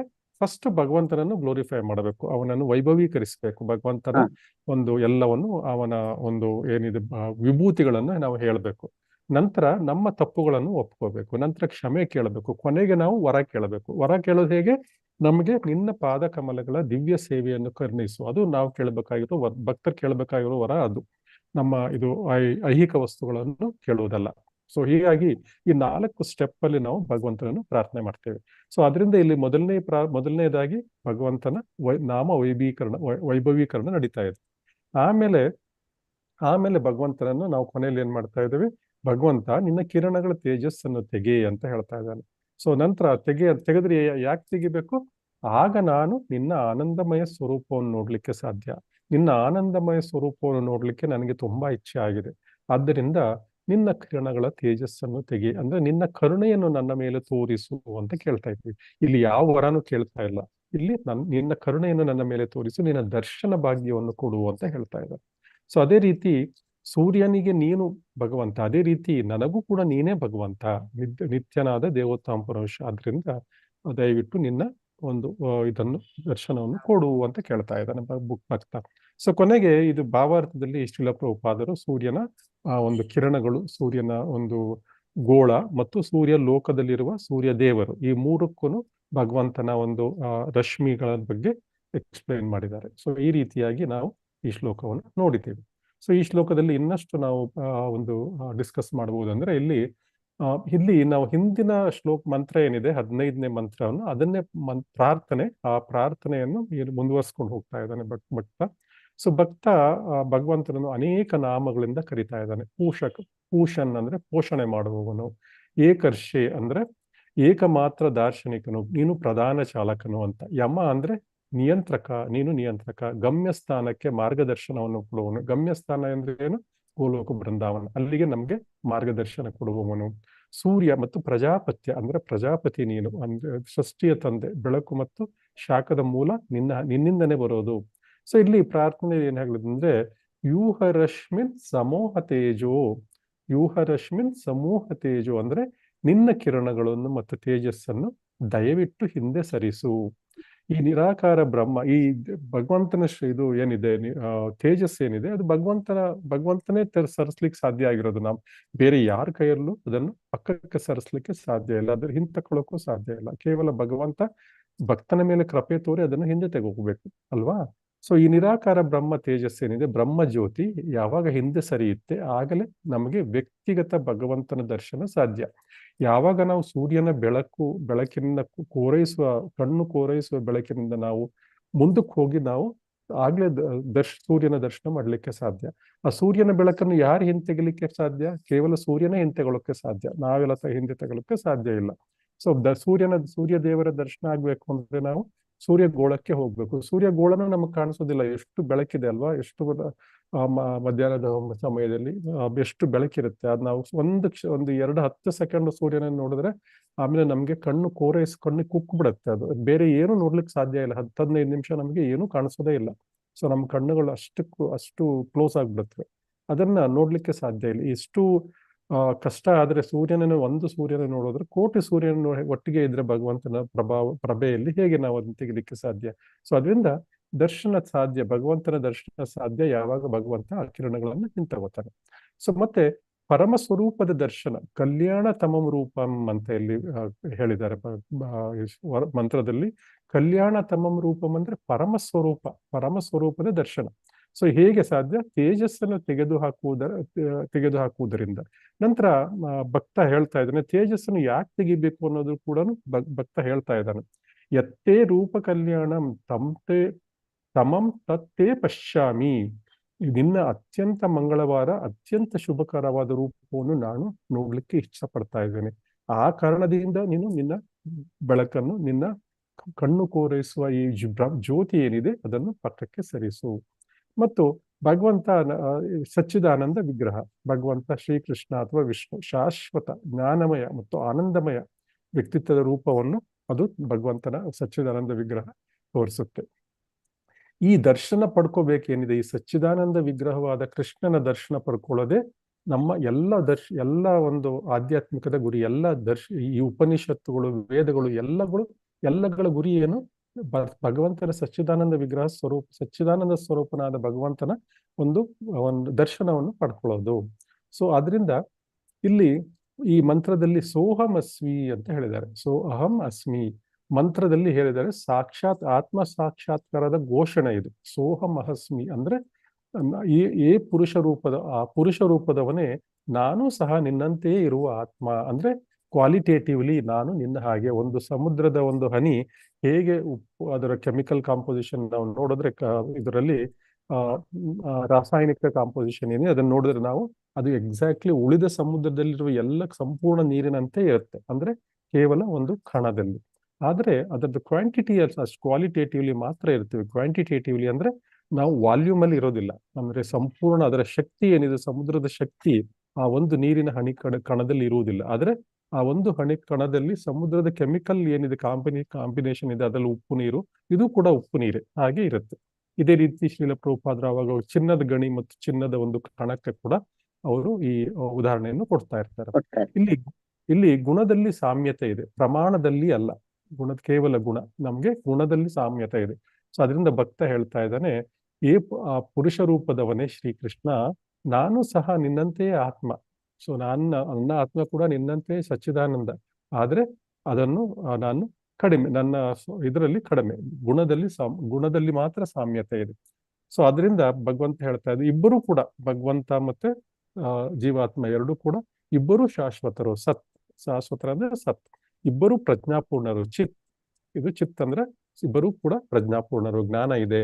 ಇಬ್ಬರು ಸಹಜವಾಗಿ ಆನಂದಮಯರು, ಅಂದ್ರೆ ಇಬ್ಬರು ಸಂತೋಷವಾಗಿರ್ಲಿಕ್ಕೆ ಇಷ್ಟಪಡ್ತಾರೆ. ನಾವು ಕೂಡ ಯಾವಾಗ್ಲೂ ಸಂತೋಷವಾಗಿರ್ಲಿಕ್ಕೆ ಇಷ್ಟಪಡ್ತೇವೆ, ಭಗವಂತ ಕೂಡ ಯಾವಾಗ್ಲೂ ಸಂತೋಷವಾಗೇ ಇರ್ತಾನೆ. ಸೊ ಅದರಿಂದ ಇದು ಗುಣದಲ್ಲಿ ಈ ಮೂರು ಗುಣಗಳು ನಮಗೂ ಮತ್ತೆ ಭಗವಂತನಲ್ಲಿ ಸಾಮ್ಯತೆ ಇದೆ, ಆದ್ರೆ ಪ್ರಮಾಣದಲ್ಲಿ ಇಲ್ಲ. ಇದು ಅಂಶ ಮತ್ತು ಅಂಶಿ ಅಂತಾನು ಆಚಾರ್ಯರು ವ್ಯಾಖ್ಯಾನ ಮಾಡ್ತಾರೆ. ಅಂಶ ಅಂದ್ರೆ ನಾವು ಭಗವಂತನ ಅಂಶ. ಈ ಸಾಕ್ಷಾತ್ಕಾರ ಏನಿದೆ, ನಾನೇ ಪರಮಾತ್ಮ ಎನ್ನುವ ಪ್ರಮಾಣಾತ್ಮಕ ಏಕತೆ ಅಲ್ಲ, ಇದು ಅಲ್ಲ, ನಾನೇ ಪರಮಾತ್ಮ ಅಂತ ಅಲ್ಲ. ಇದು ಬದಲಿಗೆ ನಾನು ಪರಮಾತ್ಮನ ಹಾಗೆಯೇ ಅದೇ ರೀತಿಯ ಒಂದು ಆಧ್ಯಾತ್ಮಿಕ ಹಿಡಿ ನಾನು ಎಂಬ ಗುಣಾತ್ಮಕ ಏಕತೆ ಹೇಳಿಕೆ ಅಷ್ಟೆ. ಭಕ್ತನ ಮೊದಲು ಏನ್ ಮಾಡ್ತಾನೆ, ಸಂಪೂರ್ಣ ಆಧ್ಯಾತ್ಮಿಕ ದರ್ಶನವನ್ನು ಅಂದ್ರೆ ಭಗವಂತನ ಸಾಕ್ಷಾತ್ಕಾರವನ್ನು ಸಾಧಿಸ್ತಾನೆ. ನಂತರ ಏನ್ ಮಾಡ್ತಾನೆ, ತನ್ನ ನಿಜವಾದ ಸ್ವರೂಪ ಏನಂದ್ರೆ ಆ ಸ್ವರೂಪದ ಬಗ್ಗೆ ಇಲ್ಲಿ ಹೇಳ್ತಾ ಇದ್ದಾನೆ. ಈ ದ್ವಿಮುಖ ಸಾಕ್ಷಾತ್ಕಾರವೇ ಈಶೋಪನಿಷತ್ತಿನ ಗುರಿ. ಆಕ್ಚುಲಿ ಅದೇ ಬೋಧನೆ. ಈಶೋಪನಿಷತ್ ಏನ್ ಬೋಧನೆ ಮಾಡ್ತಾ ಇದೆ ಅಂದ್ರೆ ಈ ದ್ವಿಮುಖ ಸಾಕ್ಷಾತ್ಕಾರ. ಮೊದಲು ಭಗವಂತನ ಆಧ್ಯಾತ್ಮಿಕ ದರ್ಶನ ಮತ್ತು ಅದರ ಭಗವಂತನ ಸಾಕ್ಷಾತ್ಕಾರ ಮತ್ತು ಜೀವಾತ್ಮನ ನಿಜವಾದ ಸ್ವರೂಪ, ನನ್ನ ಸ್ವರೂಪ ಏನು, ನನಗೂ ನಿನಗ ಅಂತರ ಏನು, ಇದಿಷ್ಟು ತಿಳ್ಕೊಳ್ಳೋದೆ ಈ ಸಾಕ್ಷಾತ್ಕಾರವೇ ಈಶೋಪನಿಷತ್ನ ಬೋಧನೆ. ಸೊ ಅದರಿಂದ ನಾವು ಮೊದಲೇನ್ ಮಾಡ್ಬೇಕು, ಪರಮಪ್ರಭುವನ್ನು ಅರಿತುಕೊಳ್ಳಬೇಕು ಮತ್ತು ಆತನೊಂದಿಗೆ ನಮ್ಮ ಶಾಶ್ವತ ನಾವು ಶಾಶ್ವತವಾಗಿ ಭಗವಂತನ ಅಧೀನದಲ್ಲಿ ಇರ್ತೇವೆ ಮತ್ತು ಗುಣಾತ್ಮಕವಾಗಿ ನಾವು ಏಕತೆ. ಸೊ ಈ ವಿಷಯಗಳನ್ನು ನಾವು ಅರ್ಥಕೋಬೇಕು. ಈ ಸಂಪೂರ್ಣ ಈಶೋಪನಿಷತ್ ಇದನ್ನ ಹೇಳಲಿಕ್ಕೆ ನಮ್ಗೆ ಪ್ರಯತ್ನ ಪಡ್ತಾ ಇದೆ. ಇನ್ನು ಇದು ಶ್ಲೋಕದ ಬಗ್ಗೆ ನೋಡಿದ್ವಿ, ಮಂತ್ರದ ಬಗ್ಗೆ. ಇನ್ನು ಶ್ರೀಲ ಪ್ರಭುಪಾದರ ಪರ್ಪೋರ್ಟಲ್ಲಿ ಏನ್ ಬರೆದಿದ್ದಾರೆ ಅನ್ನೋ ನೋಡೋದಾದ್ರೆ, ಇಲ್ಲಿ ಪರಬ್ರಹ್ಮನ ಮೂರು ಅಂಶಗಳ ಬಗ್ಗೆ ಹೇಳಿದೆ. ಬ್ರಹ್ಮನ್, ಪರಮಾತ್ಮ ಮತ್ತು ಭಗವಾನ್. ಮತ್ತು ಈ ಲೆವೆಲ್ ಬೈ ಲೆವೆಲ್, ಅದು ಶ್ರೇಣಿಯಾಗಿರುತ್ತೆ, ಶ್ರೇಣೀಕರಣ ಅಂತ ಹೇಳ್ತೀವಿ. ಮತ್ತು ಈ ಭಕ್ತಿಯಿಂದ ಮಾತ್ರ ನಮ್ಗೆ ಭಗವಾನ್ ಸಾಕ್ಷಾತ್ಕಾರ ಮಾಡ್ಲಿಕ್ಕೆ ಸಾಧ್ಯ. ಬ್ರಹ್ಮನ್, ಪರಮಾತ್ಮ, ಭಗವಾನ್ ಮೂರು ಸಾಕ್ಷಾತ್ಕಾರ ನಮ್ಗೆ ಭಕ್ತಿ ಯೋಗದಿಂದ ಮಾಡ್ಕೊಳ್ಳಿಕ್ಕೆ ಸಾಧ್ಯ. ಆದ್ರೆ ಮಿಕ್ಕವ್ರಿಗೆ ಏನಿದೆ, ಈ ಬ್ರಹ್ಮ ಜ್ಯೋತಿಯಲ್ಲಿ ಹೋಗಿ ಅಲ್ಲೇ ನಿಂತು ಬಿಡ್ತಾರೆ. ಅವ್ರು ಜ್ಞಾನಿಗಳು ಪರಮಾತ್ಮನ ಕಡೆ ಅಲ್ಲಿವರೆಗೂ ಹೋಗ್ತಾರೆ, ಆದ್ರೆ ಭಗವಾನ್ ಕಡೆಗೆ ಯಾರೂ ಹೋಗೋದಿಲ್ಲ. ಆದ್ರೆ ಈ ಸಚ್ಚಿದಾನಂದ ಸ್ವರೂಪ ಇರುವುದಲ್ಲಿ ಭಗವಾನ್ ಸಾಕ್ಷಾತ್ಕಾರ ಮಾಡಿದಾಗ ಮಾತ್ರ, ಅದು ಕೇವಲ ಭಕ್ತಿ ಸೇವೆಯಿಂದ ಮಾತ್ರ ನಮ್ಗೆ ತಿಳ್ಕೊಳ್ಳಿಕ್ಕೆ ಸಾಧ್ಯ. ಸೊ ಈ ತಾತ್ಪರ್ಯದಲ್ಲಿ ಸೂರ್ಯನ ಒಂದು ಎಕ್ಸಾಂಪಲ್ ಕೊಟ್ಟಿದ್ದಾರೆ. ಗುಣಾತ್ಮಕವಾಗಿ ಸೌಮ್ಯತೆ ಇರುತ್ತೆ. ಇಲ್ಲೂ ಕೂಡ ಸೂರ್ಯ ಮತ್ತು ಸೂರ್ಯನ ಕಿರಣಗಳು ಗುಣಾತ್ಮಕವಾಗಿ ಒಂದೇ, ಎರಡೂ ಕೂಡ ಬಿಸಿ ಇರುತ್ತವೆ, ಎರಡೂ ಕೂಡ ಪ್ರಕಾಶಮಾನವಾಗಿರುತ್ತೆ. ಅದೇ ರೀತಿ ಪರಮಪ್ರಭು ಮತ್ತು ಜೀವಿಗಳು ಸಹ ಗುಣದಲ್ಲಿ ಒಂದೇ ಆಗಿರುತ್ತೆ. ಶಾಶ್ವತ, ಜ್ಞಾನಮಯ, ಆನಂದಮಯ ಆತ್ಮರು, ಸಚ್ಚಿತ್ ಆನಂದ. ಸೊ ಅದರಿಂದ ಆದ್ರೆ ಪ್ರಮಾಣಾತ್ಮಕವಾಗಿ ವ್ಯತ್ಯಾಸ ಇರುತ್ತೆ. ಸೂರ್ಯನ ಒಂದೇ, ಸೂರ್ಯನ ಕಿರಣಗಳು ಅಸಂಖ್ಯಾತವಾಗಿದ್ದಾವೆ. ಸೊ ಆ ಸೂರ್ಯನ ಕಿರಣಗಳಿದ್ದಾವೆ, ಅಸಂಖ್ಯಾತವಾಗಿದ್ದಾವೆ. ಆದ್ರೆ ಸೂರ್ಯನ ಗೋಳದ ಒಳಗೆ ನಾವು ಹೋದ್ರೆ ಅಲ್ಲಿ ಸೂರ್ಯ ದೇವರಿದ್ದಾರೆ. ಹೀಗೆ ಬ್ರಹ್ಮಜ್ಯೋತಿ ಹೊರಹೊಮ್ಮುವ ಆಧ್ಯಾತ್ಮಿಕ ಗ್ರಹ ಏನಿದ್ದು ಗೋಲೋಕ ಬೃಂದಾವನ, ಅಲ್ಲಿ ಭಗವಂತ ತನ್ನ ಶಾಶ್ವತ ಲೀಲೆಗಳನ್ನು ಆನಂದಿಸ್ತಾ ಇದ್ದಾನೆ. ಹೇಗೆ ಸೂರ್ಯ ಲೋಕದಲ್ಲಿ ಹೇಗೆ ತನ್ನ ಒಂದು ರಾಜ್ಯಭಾರವನ್ನು ಮಾಡ್ತಾ ಇರ್ತಾನೆ, ಅದೇ ರೀತಿ ಭಗವಂತ ಗೋಲೋಕ ಬೃಂದಾವನದಲ್ಲಿ ತನ್ನ ಶಾಶ್ವತವಾಗಿ ಲೀಲೆಗಳನ್ನು ಆನಂದಿಸ್ತಾ ಇರ್ತಾನೆ. ಸೂರ್ಯ ಲೋಕದಿಂದ ಸೂರ್ಯ ದೇವರು ಇಳಿದು ಬರೋದಿಲ್ಲ ನಮ್ಮ ಉಳಿದ ಬ್ರಹ್ಮಾಂಡ ಗ್ರಹಗಳಿಗೆ, ಅಲ್ಲಿಂದನೇ ತನ್ನ ಕಿರಣಗಳನ್ನು ಮಾತ್ರ ಕಳಿಸ್ತಾನೆ. ಅದೇ ರೀತಿ ಬ್ರಹ್ಮಜ್ಯೋತಿಯ ಈ ಕಿರಣಗಳು ಭಗವಂತನಿಂದ ಬರ್ತಾ ಇರುತ್ತೆ, ಅದು ಸಂಪೂರ್ಣ ಬ್ರಹ್ಮಾಂಡದಲ್ಲಿ ಹರಡಿರುತ್ತವೆ. ಸೊ ಎಲ್ಲ ಬ್ರಹ್ಮಾಂಡಗಳಲ್ಲೂ ಹರಡಿರುತ್ತೆ. ಸೊ ಗೋಲೋಕ ಬೃಂದಾವನ ಮತ್ತು ಬ್ರಹ್ಮ ಜ್ಯೋತಿಯ ಬಗ್ಗೆ ಹೇಳೋದಾದ್ರೆ ಬ್ರಹ್ಮ ಸಂಹಿತೆಯ ಪ್ರಕಾರ ಇದು ಶ್ಲೋಕವನ್ನು ನಾವು ನೋಡಿದ್ವಿ. ಚಿಂತಾಮಣಿ ಪ್ರಕರ ಸದ್ಮ ಶುಕಲ್ಪ ವೃಕ್ಷ ಲಕ್ಷಾವೃತೇಶು ಸುರಬೀರ ವಿಪಾಲಯಂತಾಂ ಲಕ್ಷ್ಮೀ ಸಹಸ್ರಂ ಬ್ರಹ್ಮ ಸೇವ್ಯಮಾನಂ ಗೋವಿಂದಮಾದಿ ಪುರುಷಂ ತಮಹಂ ಭಜಾಮಿ. ಎಷ್ಟು ಅದ್ಭುತವಾಗಿದೆ ಇದು. ಆ ಬ್ರಹ್ಮದೇವರ ಒಂದು ಇದೆ ಬ್ರಹ್ಮ ಸಂಹಿತೆ 5.29 ಹೇಳಿದ ಬ್ರಹ್ಮ ಜ್ಯೋತಿಯಲ್ಲಿ ಬ್ರಹ್ಮನ ಬಗ್ಗೆ ಬ್ರಹ್ಮ ಭಗವಂತನ ಬಗ್ಗೆ ಹೇಳ್ತಾನೆ. ಇಲ್ಲಿ ಕಲ್ಪವೃಕ್ಷಗಳು ಮತ್ತು ಕಲ್ಪವೃಕ್ಷಗಳಿಂದ ತುಂಬಿಕೊಂಡಿದ್ದಾವೆ. ಅದರ ಮಧ್ಯಗಳಲ್ಲಿ ಚಿಂತಾಮಣಿ ಗ್ರಹಗಳಿದ್ದಾವಂತೆ, ಮನೆಗಳು. ಅಷ್ಟು ಅದ್ಭುತವಾದ ಸುಂದರವಾದ ಮನೆಗಳಿದ್ದಾವೆ. ಮತ್ತು ಲಕ್ಷಾಂತರ ಕಾಮಧೇನುಗಳು ಇದ್ದಾವೆ ಅಲ್ಲಿ. ಕಾಮಧೇನುಗಳು ಕೇಳಿದ್ದೆಲ್ಲ ಕೊಡ್ತವೆ. ಆ ಲಕ್ಷಾಂತರ ಲೆಕ್ಕವಿಲ್ಲದಷ್ಟು ಕಾಮಧೇನುಗಳಿದ್ದಾವೆ. ಮತ್ತು ಅಂತಹ ಒಂದು ಕಲ್ಪವೃಕ್ಷಗಳು ಮತ್ತು ಕಾಮಧೇನುಗಳ ಮಧ್ಯದಲ್ಲಿ ಚಿಂತಾಮಣಿಗಳಿಂದ ಮಾಡಿದ ಗ್ರಹಗಳಲ್ಲಿ ಭಗವಂತ ವಾಸ ಮಾಡ್ತಾನೆ, ಚಿಂತಾಮಣಿ. ನಂತರ ಅದ್ರ ಜೊತೆಗೆ ಲಕ್ಷಾಂತರ ಲಕ್ಷ್ಮೀ ದೇವಿಯರು ಲಕ್ಷಾಂತರವಾಗಿ ಲೈನಲ್ಲಿ ನಿಂತಿದ್ದಾರೆ ಭಗವಂತನ ಒಂದು ಸೇವೆ ಸಲ್ಲಿಸಲಿಕ್ಕೆ. ಪ್ರೀತಿ ಮತ್ತು ಗೌರವದಿಂದ ಭಗವಂತನ ಸೇವೆ ಸಲ್ಲಿಸಲಿಕ್ಕೆ ಹೂವಲ್ಲಿ ನಿಂತಿದ್ದಾರಂತೆ. ಅಂತಹ ಆದಿಪುರುಷರನ್ನು ಗೋವಿಂದಮಾದಿಪುರುಷಂ ತಮಹಾಂ ಭಜಾಮಿ, ನಾನು ಆರಾಧಿಸುತ್ತೇನೆ ಅಂತ ಬ್ರಹ್ಮದೇವರೇ ಹೇಳ್ತಾ ಇದ್ದಾರೆ. ಇಲ್ಲಿ ಬ್ರಹ್ಮಜ್ಯೋತಿಯ ಅಂಧಕಾರ ಅಂದ್ರೆ ಇಲ್ಲಿ ಬ್ರಹ್ಮಜ್ಯೋತಿ ಈ ಆಧ್ಯಾತ್ಮಿಕರವಾದ ಗೋಲೋಕದಿಂದ ಬರುವ ಕಿರಣಗಳು ಮಾತ್ರ. ಅದು ಬ್ರಹ್ಮಜ್ಯೋತಿಯ ಎಲ್ಲವೂ ಅಲ್ಲ. ಸೊ ಈ ಪ್ರಕಾಶಮಾನವಾದ ಈ ಕಿರಣಗಳೇನಿದ್ದಾವೆ ಅವುಗಳ ಪ್ರಭಾವದಿಂದನೇ ನಿರಾಕಾರವಾದಿಗಳು ಕುರುಡಾಗ್ಬಿಡ್ತಾರೆ. ಅವರಿಗೆ ಭಗವಂತನ ವಾಸ್ತವಿಕ ರೂಪ, ಅವನ ಆನಂದಮಯವನ್ನು ದಿವ್ಯವನ್ನು ಗ್ರಹಿಸುವಷ್ಟು ಶಕ್ತಿನೇ ಇಲ್ಲ ಅವರಿಗೆ. ಸೊ ಅವ್ರು ಅಲ್ಲಿಗೆ ನಿಂತು ಬಿಡ್ತಾರೆ. ಅಲ್ಲಿಗೆ ಇದೇ ಭಗವಂತ ಅಂದ್ಕೊಂಡು ಅಲ್ಲೇ ನಿಂತು ಬಿಡ್ತಾರೆ.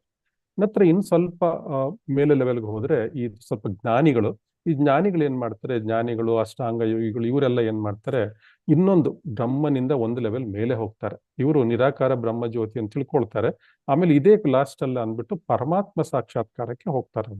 ಅಲ್ಲಿ ಸ್ವಲ್ಪ ಹೆಚ್ಚು ಶುಭವಾದದ್ದು ಇದು ಬ್ರಹ್ಮನ್ ಸಾಕ್ಷಾತ್ಕಾರಕ್ಕಿಂತ ಸ್ವಲ್ಪ ಉತ್ತಮ ಲೆವೆಲ್ದು. ಇಲ್ಲಿ ಸರ್ವವ್ಯಾಪಿ ಅಂಶವಾದ ಪರಮಾತ್ಮನನ್ನು ಅರ್ಥಕೊಳ್ಳಿಕ್ಕೆ ಇದು ಒಂದು ಶುಭಕರವಾದ ಲೆವೆಲ್. ಆದ್ರೆ ಅದು ಕೂಡ ಅಂತಿಮ ಅಲ್ಲ. ಆದ್ರೆ ಈ ಭಕ್ತರಿಗೆ ಮಾತ್ರ ಭಗವಾನ್ ಸಾಕ್ಷಾತ್ಕಾರ ಆಗುತ್ತೆ. ಇದು ಅತ್ಯಂತ ಶುಭಕರವಾದದ್ದು, ಸಂಪೂರ್ಣವಾದದ್ದು. ಈ ಭಗವಾನ್ ಸಾಕ್ಷಾತ್ಕಾರ ಭಕ್ತನಿಗೆ ಆಗುತ್ತೆ, ಆಟೋಮೆಟಿಕಲಿ ಬ್ರಹ್ಮನ್ ಮತ್ತು ಪರಮಾತ್ಮನ ಸಾಕ್ಷಾತ್ಕಾರ ಆಟೋಮೆಟಿಕಲಿ ಭಕ್ತನಿಗೆ ಆಗುತ್ತೆ. ಸೊ ಇಲ್ಲಿ ದೇವೋತ್ತಮ ಪರಮ ಪುರುಷನನ್ನು ಈ ಭಗವಾನ್ ಸಾಕ್ಷಾತ್ಕಾರ ಆದಾಗ ಏನಾಗುತ್ತೆ, ದೇವೋತ್ತಮ ಪರಮ ಪುರುಷನಾದ ಶ್ರೀಕೃಷ್ಣನನ್ನು ಮುಖಾಮುಖ ನೋಡ್ಲಿಕ್ಕೆ ನಮಗೆ ಸಾಧ್ಯ ಆಗುತ್ತೆ. ಸೊ ಅಂತಹ ಭಕ್ತನು ಅತ್ಯಂತ ಮಂಗಳಕರವಾದ ಮತ್ತು ಸಂಪೂರ್ಣವಾದ ವೈಶಿಷ್ಟ್ಯವನ್ನು, ಒಂದು ಆನಂದವನ್ನು, ಸಚ್ಚಿದಾನಂದವನ್ನು ಅವನು ಅನುಭವಿಸ್ತಾನೆ ಭಕ್ತ. ಸೊ ಅದರಿಂದ ಇಲ್ಲಿ ಇನ್ನೊಂದು ವಿಷಯ ಏನು ಅಂದ್ರೆ, ಇಲ್ಲಿ ಭಗವಾನ್ ಪದದ ಅರ್ಥದ ಬಗ್ಗೆ ಶ್ರೀಲ ಪ್ರಭುಪಾದರು ಸ್ವಲ್ಪ ಹೇಳಿದ್ದಾರೆ. ಇಲ್ಲಿ ಶ್ರೀಲ ಜೀವ ಗೋಸ್ವಾಮಿಯವರು ಹೇಳಿದ್ದಾರೆ, ಭಗವಾನ್ ಬಗ್ಗೆ ಸ್ವಲ್ಪ ವ್ಯಾಖ್ಯಾನ ಕೊಟ್ಟಿದ್ದಾರೆ. ಸೊ ಅಲ್ಲಿ ಇನ್ನೂ ಒಂದು ವಿಷಯ ನಾವು ತಿಳ್ಕೊಬೇಕು ಅಂದ್ರೆ, ಈಗ ಇಂತಹ ಪರಮ ಸತ್ಯ ಏನಿದೆ ಇದು ನಿರಾಕಾರವಾಗ್ಲಿಕ್ಕೆ ಸಾಧ್ಯ ಇಲ್ಲ. ಹೇಗೆ ಇದು ವಿವಸ್ವಾನ್ ಇದ್ದಾನೆ ಇವಾಗ ಸೂರ್ಯದೇವರು ವಿವಸ್ವಾನ್ ನಿರಾಕಾರ ಆಗ್ಲಿಕ್ಕೆ ಸಾಧ್ಯ ಇಲ್ಲ ಅಲ್ವಾ? ಅದೇ ರೀತಿ ಈ ಪರಮ ಸತ್ಯ ಏನಿದೆ ಇದು ನಮ್ಮೆಲ್ಲರನ್ನು ಪೋಷಿಸ್ತಾ ಇದ್ದಾನೆ, ಸಂಪೂರ್ಣ ಸೃಷ್ಟಿಯನ್ನು ಪೋಷಣೆ ಮಾಡ್ತಾ ಇದ್ದಾನೆ. ಅಂತಹ ಒಂದು ವ್ಯಕ್ತಿ ನಿರಾಕಾರ ಆಗ್ಲಿಕ್ಕೆ ಸಾಧ್ಯ ಇಲ್ಲ. ಸೊ ಅದರಿಂದ ಪೋಷಣ್ ಅಂದ್ರೆ ನಾವು ಸಂಪೂರ್ಣವಾಗಿ ಇಲ್ಲಿ ಶ್ರೀಲ ಪ್ರಭುಪಾದರು ಹೇಳ್ತಾರೆ, ನಿರಾಕಾರ ಶಕ್ತಿ ಯಾರನ್ನು ಪೋಷಿಸ್ಲಿಕ್ಕೆ ಸಾಧ್ಯವಿಲ್ಲ. ಪೋಷಿಸ್ಲಿಕ್ಕೆ ನಮಗೆ ವ್ಯಕ್ತಿಯೇ ಇರಬೇಕು. ಸೊ ಯಾರೋ ನಿರಾಕಾರ ವ್ಯಕ್ತಿ ಬಂದು ನಮ್ಮ ತಂದೆ ಹಾಗೆ ನಮ್ಮನ್ನು ಪೋಷಿಸ್ಲಿಕ್ಕೆ ಸಾಧ್ಯ ಆಗತ್ತ? ನಮ್ಮ ಮನೆಯಲ್ಲಿ ಸಾಧ್ಯನೇ ಇಲ್ಲ. ಅದು ತಂದೆ ಒಂದು ಆಕಾರ ಇರುತ್ತೆ. ಅದೇ ಒಂದು ತಾಯಿ ನಮ್ಮನ್ನು ಪೋಷಿಸ್ಲಿಕ್ಕೆ ಸಾಧ್ಯನ?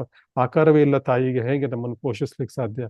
ತಾಯಿಗೆ ಒಂದು ಆಕಾರ ಇರಬೇಕು. ಅದೇ ರೀತಿ ಭಗವಂತ ನಮ್ಮೆಲ್ಲರ ತಂದೆ ಮತ್ತು ತಾಯಿ ಎರಡೂ ಕೂಡ ಅಲ್ವಾ? ಸೊ ಅದರಿಂದ ಭಗವಂತನಿಗೂ ಕೂಡ ಆಕಾರ ಇದೆ. ಆದ್ರಿಂದ ಈ ಪೂಷನ್ ಶಬ್ದದ ಒಂದು ವ್ಯಾಖ್ಯಾನವನ್ನು ಶ್ರೀಲ ಪ್ರಭುಪಾದರು ತುಂಬಾ ಚೆನ್ನಾಗಿ ಮಾಡಿದ್ದಾರೆ ಇಲ್ಲಿ. ಮತ್ತು ಆ ಮೂಲಕವಾಗಿ ನಿರಾಕಾರವಾದಿಗಳ ಒಂದು ಈ ಆರ್ಗ್ಯುಮೆಂಟ್ ಏನಿದೆ ಅದನ್ನು ಅವರು ಮುರಿತಾರೆ. ಅದು ಹೇಳ್ತಾರೆ ಅದು ಸಾಧ್ಯನೇ ಇಲ್ಲ ಅದು. ಸೊ ಅವ್ನು ನಿರಾಕಾರ ಆಗಿದ್ರೆ ನಮ್ಮನೆಯಲ್ಲಿ ಹೇಗೆ ಪೋಷಿಸ್ಲಿಕ್ಕೆ ಸಾಧ್ಯ? ಸೊ ಅದರಿಂದ ಅವನು ಪೋಷಣೆ ಮಾಡ್ತಾ ಇದ್ದಾನೆ ಅಂದ್ರೆ ಅವನಿಗೆ ಸಾಕಾರ ಇದೆ, ಅವನಿಗೆ ರೂಪ ಇದೆ ಅಂದ್ಬಿಟ್ಟು. ನಂತರ ಇಲ್ಲಿ ಭಗವಾನ್ ವ್ಯಾಖ್ಯಾನ ಶ್ರೀಲ ಜೀವ ಗೋಸ್ವಾಮಿಯವರು ತಮ್ಮ ಪುಸ್ತಕದಲ್ಲಿ, ತಮ್ಮ ಕೃತಿಯಲ್ಲಿ ಮಾಡ್ತಾರೆ. ಭಾಗವತ ಸಂದರ್ಭ ಅನ್ನೋ ಒಂದು ಕೃತಿಯಲ್ಲಿ ಅವರು ಮಾಡಿದ್ದಾರೆ. ಭಾಗವತ ಸಂದರ್ಭ ಪ್ರಕಾರ ಭಗವಾನ್ ಪದವು ಸಂಪೂರ್ಣ ಒಂದು ಪರಿಕಲ್ಪನೆ ನೀಡುತ್ತೆ. ಇಲ್ಲಿ ಭಗವಾನನ ಒಂದೊಂದು ಅಕ್ಷರವನ್ನು ಅವರು ಬ್ರೇಕ್ ಮಾಡಿ ಹೇಳಿದ್ದಾರೆ. ಬ ಅಂದ್ರೆ ಪೂರ್ಣವಾಗಿ ಪೋಷಿಸುವವನು, ನಮ್ಮನ್ನು ರಕ್ಷಿಸುವವನು, ಪೂರ್ಣವಾಗಿ ಪೋಷಿಸುವವನು ಮತ್ತು ರಕ್ಷಿಸುವವನು ಅಂತ ಭಗವಾನ್ ಬ ಅಂದ್ರೆ. ನಂತರ ಘ ಅಂದ್ರೆ ನಮಗೆ ಮಾರ್ಗದರ್ಶನವನ್ನು ನೀಡುವವನು, ನಾಯಕತ್ವವನ್ನು ನೀಡುವವನು ಅಥವಾ ಸೃಷ್ಟಿಕರ್ತ, ನಮ್ಮನ್ನು ಸೃಷ್ಟಿ ಮಾಡಿರುವವನು, ನಾಯಕತ್ವವನ್ನು ಕೊಡುವವನು ಮತ್ತು ಮಾರ್ಗದರ್ಶನವನ್ನು ಕೊಡುವುದು. ಮಾರ್ಗದರ್ಶನ ಎಲ್ಲಿ ಕೊಡ್ತಾ ಇದ್ದಾನೆ? ಗೋಲೋಕ ಬೃಂದಾವನಕ್ಕೆ ವಾಪಸ್ ಹೋಗ್ಲಿಕ್ಕೆ ಕೊಡ್ತಾ ಇದ್ದಾನೆ ಮತ್ತು ಸಂಪೂರ್ಣವಾಗಿ ಪೋಷಿಸ್ತಾ ಇದ್ದಾನೆ. ಬ ಅಂದ್ರೆ ಸಂಪೂರ್ಣವಾಗಿ ಪೋಷಿಸ್ತಾ ಇದ್ದಾನೆ. ಇಲ್ಲಿರುವಾಗ್ಲೂ ಪೋಷಿಸ್ತಾನೆ ಮತ್ತು ನಾವು ಗೋಲೋಕ ಬೃಂದಾವನಕ್ಕೆ ಹೋದ್ಮೇಲೂ ಕೂಡ ಅಲ್ಲಿ ಕೂಡ ನಮ್ಮನ್ನು ಪೋಷಿಸ್ತಾನೆ. ನಾವು ಈ ಪ್ರಳಯ ಸಮಯದಲ್ಲಿ ಅಲ್ಲೂ ಇಲ್ಲ ಇಲ್ಲೂ ಇಲ್ಲ ಅನ್ನೋ ಪರಿಸ್ಥಿತಿಯಲ್ಲಿ ಇರ್ತೀವಿ, ಆಗ್ಲೂ ಕೂಡ ಭಗವಂತ ನಮ್ಮನ್ನು ಪೋಷಿಸ್ತಾನೆ. ಸೊ ಅದರಿಂದ ಬ ಅಂದ್ರೆ ಸಂಪೂರ್ಣವಾಗಿ ಪೋಷಿಸ್ತಾನೆ ಮತ್ತು ರಕ್ಷಣೆ ಮಾಡ್ತಾನೆ, ಮತ್ತು ಗ ಅಂದ್ರೆ ನಮಗೆ ವಾಪಸ್ ಹೋಗ್ಲಿಕ್ಕೆ ಮಾರ್ಗದರ್ಶನವನ್ನು ಕೂಡ ನೀಡ್ತಾನೆ. ನಂತರ ಇದು ಬ ಗ ಆಯ್ತು. ಮತ್ತೆ ವಾನ್ ಅಂದ್ರೆ ಭಗವಾನ್ನ ವಾನ್ ಅಂದ್ರೆ ಇಲ್ಲಿ ಎಲ್ಲಾ ಜೀವಿಗಳು ಆತನಲ್ಲಿ ವಾಸಿಸುತ್ತಾರೆ ಮತ್ತು ಅವನು ಎಲ್ಲಾ ಜೀವಿಗಳಲ್ಲೂ ವಾಸಿಸುತ್ತಾನೆ. ಸೊ ಅವನು ಎಲ್ಲ ಜೀವಿಗಳಲ್ಲೂ ವಾಸಿಸ್ತಾನೆ. ಇದು ನಮ್ಗೆ ಗೊತ್ತಿರೋದು. ಕ್ಷೀರೋದಕಶಾಹಿ ವಿಷ್ಣುವಾಗಿ ಅವನು ಭಗವಂತ ನಮ್ಮೆಲ್ಲರಲ್ಲೂ ಎಲ್ಲ ಜೀವಿಗಳಲ್ಲೂ ಅವನು ವಾಸ ಮಾಡ್ತಾನೆ ಮತ್ತು ಎಲ್ಲ ಜೀವಿಗಳು ಅವನಲ್ಲಿ ವಾಸಿಸುತ್ತಾರೆ. ಇದು ಹೇಗೆ ಅಂದ್ರೆ ನಾವು 11ನೇ ಅಧ್ಯಾಯದ ಭಗವದ್ಗೀತೆಯಲ್ಲಿ ತಿಳ್ಕೊಂಡಿದ್ದೀವಿ. ಎಲ್ಲ ಜೀವಿಗಳು ಕೂಡ ಭಗವಂತನಲ್ಲಿ ವಿರಾಟ್ ಸ್ವರೂಪದಲ್ಲಿ ವಿರಾಟ ಸ್ವರೂಪದಲ್ಲಿ ನಮಗೆ ದರ್ಶನ ಆಗಿದೆ, ನಮ್ಗೆ ಅರ್ಥ ಆಗಿದೆ. ಎಲ್ಲ ಜೀವಿಗಳು ಭಗವಂತನಲ್ಲೇ ವಾಸ ಮಾಡುವುದು ಅಂದ್ಬಿಟ್ಟು ನಮ್ಗೆ ಗೊತ್ತಾಗಿದೆ. ಅದೇ ರೀತಿ ಕ್ಷೀರೋದಕಶಾಹಿ ವಿಷ್ಣುವಾಗಿ ಭಗವಂತ ನಮ್ಮ ಎಲ್ಲರ ಒಳಗೂ ಕೂಡ ಎಕ್ಸ್ಪ್ಯಾನ್ಷನ್ ಆಗಿದ್ದಾನೆ. ಅದರಿಂದ ಭಗವಾನ್ ಅಂದ್ರೆ ಏನು? ಸಂಪೂರ್ಣ ಅನಂತ ಜ್ಞಾನ, ಸಾಮರ್ಥ್ಯ, ಐಶ್ವರ್ಯ ಮತ್ತು ಪ್ರಭಾವ ಸಂಪೂರ್ಣವಾಗಿ ಭಗವಾನ್ ಅನ್ನುವ ಅರ್ಥದಲ್ಲಿ, ಭಗವಾನ್ ಅನ್ನುವ ಶಬ್ದದಲ್ಲಿ ತುಂಬಿಕೊಂಡಿದೆ. ಇಲ್ಲಿ ಭಕ್ತರಿಗೆ ಭಗವಂತ ವಿಶೇಷ ಕರುಣೆಯನ್ನು ತೋರಿಸ್ತಾನೆ. ಇಲ್ಲಿ ಭಕ್ತರಿಗೆ ಏನ್ ಮಾಡ್ತಾನೆ? ಭಕ್ತರಿಗೆ ಮಾರ್ಗದರ್ಶನವನ್ನು ಕೊಡ್ತಾನೆ. ಅವನು ಭಕ್ತರನ್ನು ಸಂಪೂರ್ಣವಾಗಿ ಪೋಷಣೆ ಮಾಡ್ತಾನೆ. ಅವರನ್ನು ಭಕ್ತಿಯ ಪರಿಪೂರ್ಣತೆಯತ್ತ ನಿಧಾನವಾಗಿ ಹಂತ ಹಂತವಾಗಿ ಅವನು ಕರ್ಕೊಂಡು ಹೋಗ್ಲಿಕ್ಕೆ ಏನ್ ಬೇಕು ಮಾರ್ಗದರ್ಶನಿ ಎಲ್ಲವನ್ನು ಕೊಡ್ತಾನೆ. ಭಗವಂತ ಭಗವದ್ಗೀತೆಯಲ್ಲಿ ದದಾಮಿ ಬುದ್ಧಿ ಯೋಗಂ, ಯಾರು ನನ್ನನ್ನು ಸೇರ್ಲಿಕ್ಕೆ ಪ್ರಯತ್ನ ಪಡ್ತಾರೆ, ನನ್ನನ್ನು ಅರ್ಥ ಮಾಡ್ಕೊಳ್ಳಿಕ್ಕೆ ಪ್ರಯತ್ನ ಪಡ್ತಾರೆ, ಗೋಲೋಕ ಬೃಂದಾವನಕ್ಕೆ ವಾಪಸ್ ಬರ್ಲಿಕ್ಕೆ ಯಾರು ಪ್ರಯತ್ನ ಪಡ್ತಾ ಇದ್ದಾರೆ ಅಂತವರಿಗೆ ನಾನು ಬೇಕಾದ ಬುದ್ಧಿ ಯೋಗವನ್ನು ಕೊಡ್ತೇನೆ. ಅಂದ್ರೆ ಒಳಗಿನಿಂದನೇ ಭಗವಂತ ಬುದ್ಧಿ ಯೋಗವನ್ನು ಕೊಡ್ತಾನೆ. ಒಂದು ಪುಸ್ತಕ ರೂಪದಲ್ಲಿ ಇದ್ದಾನೆ, ಭಾಗವತ ರೂಪದಲ್ಲಿ ಇದ್ದಾನೆ. ಒಂದು ಪುಸ್ತಕ ಭಾಗವತ, ಇನ್ನೊಂದು ಪರ್ಸನ್ ಭಾಗವತ ಅಥವಾ ವ್ಯಕ್ತಿ ಭಾಗವತ ಅಂದ್ರೆ ಗುರುಗಳ ಮೂಲಕವಾಗಿ ಅವನು ಮಾರ್ಗದರ್ಶನ ಕೊಡ್ತಾನೆ. ಪುಸ್ತಕಗಳ ಮೂಲಕವಾಗಿ ಮಾರ್ಗದರ್ಶನ ಕೊಡ್ತಾನೆ. ನಂತರ ಸ್ವಲ್ಪ ಪ್ರಗತಿ ಮಾಡಿದ್ಮೇಲೆ ಭಗವಂತ ನಮ್ಮ ಹೃದಯದಲ್ಲೇ ಇದ್ದಾನೆ, ಅಲ್ಲಿಂದನೇ ಮಾರ್ಗದರ್ಶನ ಕೊಡ್ಲಿಕ್ಕೆ ಶುರು ಮಾಡ್ತಾನೆ. ಈ ರೀತಿಯಾಗಿ ಅವನು ಭಕ್ತರಿಗೆ ಮಾರ್ಗದರ್ಶನವನ್ನು ಕೊಡ್ತಾನೆ. ಏನಕ್ಕೆ ಮಾರ್ಗದರ್ಶನ ಕೊಡೋದು? ಅಂತಿಮ ಗುರಿಯನ್ನು ಮುಟ್ಲಿಕ್ಕೆ ಅವನು ಮಾರ್ಗದರ್ಶನ ಕೊಡ್ತಾನೆ. ಮತ್ತು ಅವನು ತುಂಬಾ ಕರುಣಾಮಯಿ, ನಿಷ್ಕಾರಣ ಕರುಣೆ. ಭಕ್ತರರು ಅವನನ್ನು ನೋಡುತ್ತಾರೆ ಮತ್ತು ಈ ರೀತಿಯಾಗಿ ಭಕ್ತರನ್ನು ಅವನು ತನ್ನ ಗೋಲೋಕ ಬೃಂದಾವನಕ್ಕೆ ವಾಪಸ್ ಕರ್ಕೊಂಡು ಹೋಗ್ಲಿಕ್ಕೆ ಎಲ್ಲವನ್ನೂ ಮಾಡ್ತಾನೆ. ನಾವು ಸ್ವಲ್ಪ ಪ್ರಯತ್ನ ಪಡ್ಬೇಕಷ್ಟೆ. ನಾವು ಭಗವಂತನನ್ನು ನೋಡ್ಲಿಕ್ಕೆ ಇಷ್ಟಪಡ್ಬೇಕಷ್ಟೆ. ಮಿಕ್ಕಿದೆಲ್ಲ ಭಗವಂತನೇ ನೋಡ್ಕೊತಾನೆ. ಮತ್ತು ಇಲ್ಲಿ ಜ್ಞಾನಿಗಳ ಮತ್ತು ಯೋಗಿಗಳ ಮಿತಿಯ ಬಗ್ಗೆ ಕೂಡ ಶ್ರೀಲ ಪ್ರಭುಪಾದರು ಬರ್ತಿದ್ದಾರೆ. ಕಠೋಪನಿಷತ್ನ ಪ್ರಕಾರ ಭಗವಂತನ ಕರುಣೆ ಇಲ್ಲದೆ ಯಾರಿಗೂ ಕೂಡ ಅವನ್ನ ತಿಳ್ಕೊಳ್ಳಿಕ್ಕೆ ಸಾಧ್ಯ ಇಲ್ಲ. ಮತ್ತು ಈ ಜ್ಞಾನಿ ಮತ್ತು ಯೋಗಿಗಳು ತಮ್ಮ ಸ್ವಂತ ಶಕ್ತಿಯ ಮೇಲೆ ಅವಲಂಬಿತರಾಗಿರ್ತಾರೆ. ಅವ್ರ ಶರಣಾಗತಿ ಆಗೋದೇ ಇಲ್ಲ. ಆದ್ರಿಂದ ಅವರಿಗೆ ವಿಶೇಷ ಕರುಣೆಯನ್ನು ಅವರಿಗೆ ಕೊಡ್ಲಿಕ್ಕೂ ಸಾಧ್ಯ ಆಗ್ತಾ ಇಲ್ಲ ಭಗವಂತನಿಗೆ. ಯಾಕಂದ್ರೆ ಭಗವಂತ ನಮ್ಮ ಮೇಲೆ ಕರುಣೆ ತೋರ್ಬೇಕು ಅಂದ್ರೆ ನಾವು ಶರಣಾಗತರಾಗ್ಬೇಕು. ಸೊ ಎಲ್ಲಿವರೆಗೂ ಅರ್ಜುನ ಕೂಡ ಶರಣಾಗತ ಆಗೋದಿಲ್ವೋ, ಯಾವಾಗ ಭಗವಂತನಿಗೆ ಅರ್ಜುನ ಹೇಳ್ತಾನೆ, ಭಗವಂತ ನಾನು ನಿನ್ನನ್ನು ಗುರುವಾಗಿ ಸ್ವೀಕರಿಸ್ತಾ ಇದ್ದಾನೆ, ನನ್ನನ್ನು ಶಿಷ್ಯನಾಗಿ ನೀನು ಸ್ವೀಕರಿಸು ಅಂತ ಹೇಳಿದಾಗ ಮಾತ್ರ ಭಗವಂತ ಅರ್ಜುನನಿಗೆ ಬೋಧೆ ಮಾಡ್ಲಿಕ್ಕೆ ಶುರು ಮಾಡ್ತಾನೆ. ಸೊ ಅರ್ಜುನನಿಗೆ ಆ ಲೆವೆಲ್ ಇದ್ರೆ, ಅವನು ನಿತ್ಯ ಸಂಗಾತಿ, ಭಗವಂತನ ನಿತ್ಯ ಸಂಗಾತಿಗೆ ಈ ಲೆವೆಲ್ ಇದ್ರೆ, ಮತ್ತೆ ನಮ್ಮಂತವರೆಲ್ಲ ಗತಿ ಏನು? ಶರಣಾಗತಿ ಆಗದೆ ಇದ್ರೆ ಹೆಂಗೆ ಅವನು ಭಗವಂತ ನಮ್ಗೆ ಇದು ತೋರಿಸ್ಲಿಕ್ಕೆ ಸಾಧ್ಯ, ಕರುಣೆ ತೋರಿಸ್ಲಿಕ್ಕೆ ಸಾಧ್ಯ? ಸೊ ಶರಣಾಗತಿ ಆಗದೆ ಇದೆ, ಯಾಕಂದ್ರೆ ನಮ್ಗೆ ಫ್ರೀ ವಿಲ್ ಕೊಟ್ಟಿದ್ದಾನೆ ಭಗವಂತ. ನಾವು ಶರಣಾಗತಿ ಆಗ್ಬೋದು, ಶರಣಾಗತಿ ಆಗದೇನೂ ಇರ್ಬೋದು. ಸೊ ಎಲ್ಲಿವರೆಗೂ ನಾವು ಶರಣಾಗತಿ ಆಗೋದಿಲ್ಲೋ ಅಲ್ಲಿವರೆಗೂ ಭಗವಂತನಿಗೆ ನಮಗೆ ಗೈಡೆನ್ಸ್ ಕೊಡ್ಲಿಕ್ಕೆ ಸಾಧ್ಯ ಇಲ್ಲ. ಕೇವಲ ಭಗವಂತನೇ ಅಲ್ಲ, ನಾವು ಈಗ ಶಾಲೆ ಕಾಲೇಜುಗಳಿಗೂ ಹೋಗಿ ಏನಾದ್ರು ಕಲ್ತ್ಕೊಳ್ಬೇಕು ಅಂದ್ರೂ ನಾವು ಅಲ್ಲಿರುವ ಗುರುಗಳಿಗೆ ನಾವು ಶರಣಾಗತರಾಗಬೇಕು. ಕ್ಲಾಸಲ್ಲಿ ಕೂತ್ಕೋಬೇಕು, ಅವ್ರು ಹೇಳ್ದಂಗೆ ಕೇಳಬೇಕು, ಅವರ ಸೇವೆ ಮಾಡಬೇಕು. ನಂತರ ಅವರನ್ನು ಪ್ರೀತಿಯಿಂದ ನಾವು ವಿನಯಪೂರ್ವಕವಾಗಿ ಪ್ರಶ್ನೆಗಳನ್ನು ಕೇಳಬೇಕು. ತದ್ವಿದ್ಧಿ ಪ್ರಣಿಪಾತೇನ ಪರಿಪ್ರಶ್ನೇನ ಸೇವೆಯ ಅಂತ ಭಗವಂತ ಹೇಳ್ತಾನೆ ಭಗವದ್ಗೀತೆಯಲ್ಲಿ. ಸೊ ಅದಕ್ಕೆ ಅವರಿಗೆ ಪ್ರಣಿಪಾತೇನ ನಮಸ್ಕಾರ ಹಾಕ್ಬೇಕು, ಅವರಿಗೆ ನಾವು ಸೇವೆಯನ್ನು ಮಾಡಬೇಕು.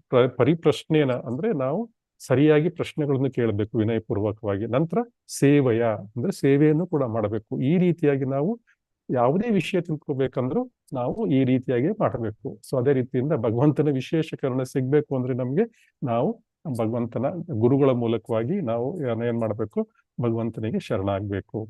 ಸೊ ನಂತರ ಕೊನೆಯದಾಗಿ ಈಶೋಪನಿಷತ್ ಬ್ರಹ್ಮಜ್ಯೋತಿಯ ಪರಿಧಿಯಿಂದ ಆಚೆಗಿರುವ ಭಗವಂತನ ವೈಯಕ್ತಿಕ ಕರುಣೆ ಮತ್ತು ಆಶೀರ್ವಾದದ ಕಡೆಗೆ ನಾವು ಹೇಗೆ ಹೋಗ್ಬೇಕು ಅಂತ ಒಂದು ದಾರಿ ತೋರಿಸ್ತಾ ಇದೆ. ಇದು ಪರಮಾತ್ಮ ಬ್ರಹ್ಮನ್ ಮತ್ತು ಪರಾತ್ಮನ ಸಾಕ್ಷಾತ್ಕಾರಕ್ಕಿಂತ ಭಗವಾನ್ ಸಾಕ್ಷಾತ್ಕಾರನೇ ಮುಖ್ಯ. ಅದೇ ಪರಮ ಸತ್ಯದ ಸಂಪೂರ್ಣ ಜ್ಞಾನ ಅಂತ ಈ ಶ್ಲೋಕದಲ್ಲಿ ನಮಗೆ ತಿಳಿತಾ ಇದೆ. ಇನ್ಯಾರಿಗಾರು ಆಡ್ ಮಾಡ್ಬೇಕು ಏನಾದ್ರು? ಹರೇ ಕೃಷ್ಣ. ಎಲ್ಲರೂ ಹರೇ ಅಟೆಂಡೆನ್ಸ್ ಕೃಷ್ಣ ಪ್ರಭುಜಿ, ಒಂದು ಪ್ರಶ್ನೆ ಅಷ್ಟೇ. ಹೇಳಿ ಮಾತಾಜಿ. ಏನಿಲ್ಲ, ಅಂದ್ರೆ ನಂಗೆ ಅಲ್ಲಿ ಸ್ವಲ್ಪ ಕ್ಲಿಯರ್ ಆಗ್ಲಿಲ್ಲ. ಈಗ ಹೇಳಿ. ಭಗವಂತನ ಭಕ್ತಿ ಮಾಡ್ತೀವಿ ನಾವು, ಭಕ್ತಿ ಮಾಡ್ತಾನೆ ಇರ್ತೀವಿ. ಆವಾಗ ನಮ್ಗೆ ಈ ನಿರಾಕಾರ ಬ್ರಹ್ಮಜ್ಯೋತಿ ಆಗ್ಲಿ ಇವೆಲ್ಲ ನಮ್ಗೆ ನೋಡ್ಲಿಕ್ಕೆ ಸಿಕ್ಕತ್ತ ಪ್ರಭುಜಿ? ಅಂದ್ರೆ ಅದಕ್ಕೆ ಭಗವಂತನ ಕರುಣೆ